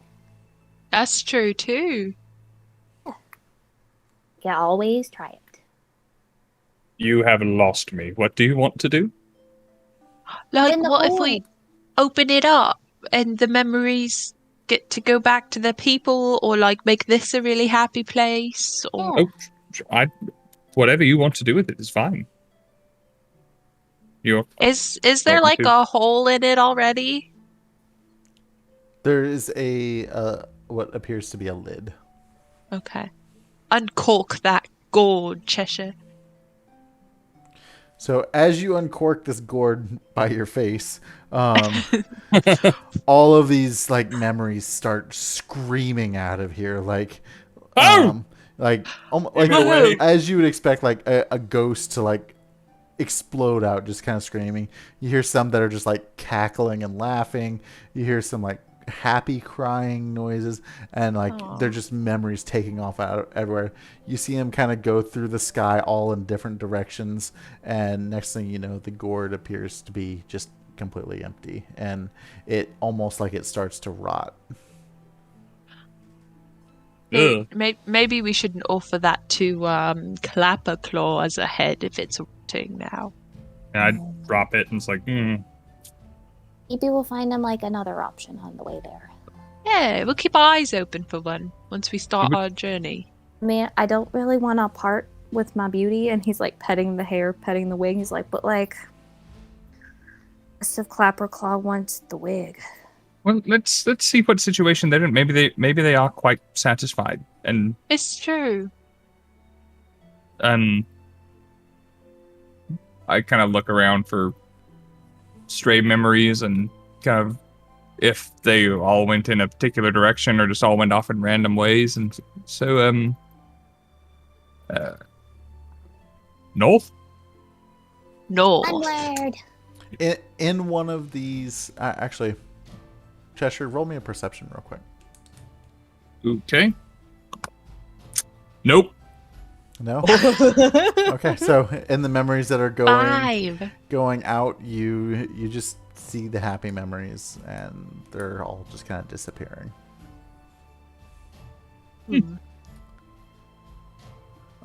So you guys are getting ready to head north, and I think that's going to be the best place to call it for the night. Yay! After you dismembered Excellent. the bunny rabbit. Hey, We fought a I'll- bunny, we cracked open a gourd, we played went with through a a skeleton Tickle and got Tower, you- tickled. You guys had an eventful Gosh, night. wow. You know, dismembering, tickled, you ate you talking two flowers. are strange people. Look, it's that concept in improv of yes and. We Yeah. started a Yeah. situation and we were gonna kept see going. it through. Yeah. No, it's okay. Ian just The made more up that I do, it will certainly get better every time I change something. We'll have to spread the good word of Mistress Tickles. Yes. That is fun. I'm going to give Sophie so much crap about that. But You got to guys, run out and see if you can download that. I will. I will see if I can do it. Guys, that is wrapping it up for us tonight. Thank you again so much for tuning in. We really do appreciate it. Thank you so much for the fan art. We are loving seeing everything that's coming through. If you do draw something, film something, create anything, make sure you tag Misty Mountain Art as the tag, and we'll make sure we get it and credit you as needed. And eventually we'll have we're quickly on our way to having a mid-roll to feature some of this, and I'm so excited. I'm so excited. We're working on it. Especially, I mean, Tyler gave us 7 pieces of art for the 2 campaigns Right. by herself. So don't forget, next that I'm working on right now that I'll send you guys later. We are live again Friday night at 7. We will be doing a Jackbox party. Different people from the Discord have agreed to come on so that we have a nice little cast of characters. I bought 3 new Jackbox games, which really is 12 new Jackbox games. Yeah. Because they're on sale for spring break. If we have enough people with cameras on, I really want to do talking points.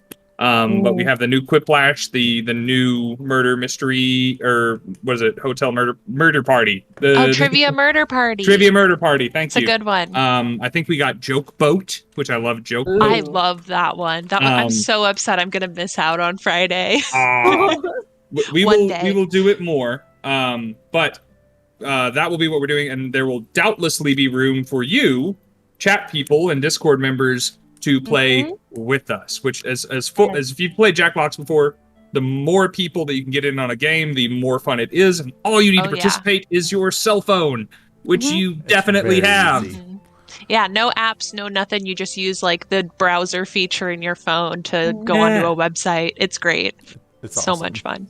Dabs knows. Dabs played with us last time. Steadfast Samwise. Yeah, come on, let's play some Jackbox. What a better way to get to know the idiots that run around this channel. It'll be so the same, many of us. It'll be the same start time as tonight was, Fridays at 7 CST. Real quick, just in case Nightbot hasn't done it for me. That's our link tree that's in the chat now. Follow us on Facebook. Join our little guild over there. We got about 800 members in that guild right now, paying attention to the things that we do. And every week going forward, barring the unforeseen, I'll be putting the week's Twitch schedule every Sunday for what's coming up until the following Sunday, so we can kind of plan ahead. That's all my stuff. Thank you, everybody, for joining us. This is a delight. Thank you, Rob, for running the game for us. Homebrewing your first dungeon, homebrewing your first magic item. It's going great. I have no idea what's going on. Rob is very uncomfortable. Maddie and Tyler are having a great time. Just let the chaos unfold. Looking forward to us doing this again next week, my friends. Rob, anything else? I think that does it all. Everyone, don't forget to follow us on all of our social. Yes. For all the stuff we post. This is all of our links. These are us. Except I mine. think it's my Instagram. Happy Instagram nerd. for everybody. But guys, thank you so much for tuning in. Take care of yourself this week, and if we don't see you before then, we'll see you next Wednesday for the rest of our Fey Wild Chaos. Have a great night, everyone. Yeah. Love you. Good night, y'all. Good night. Bye.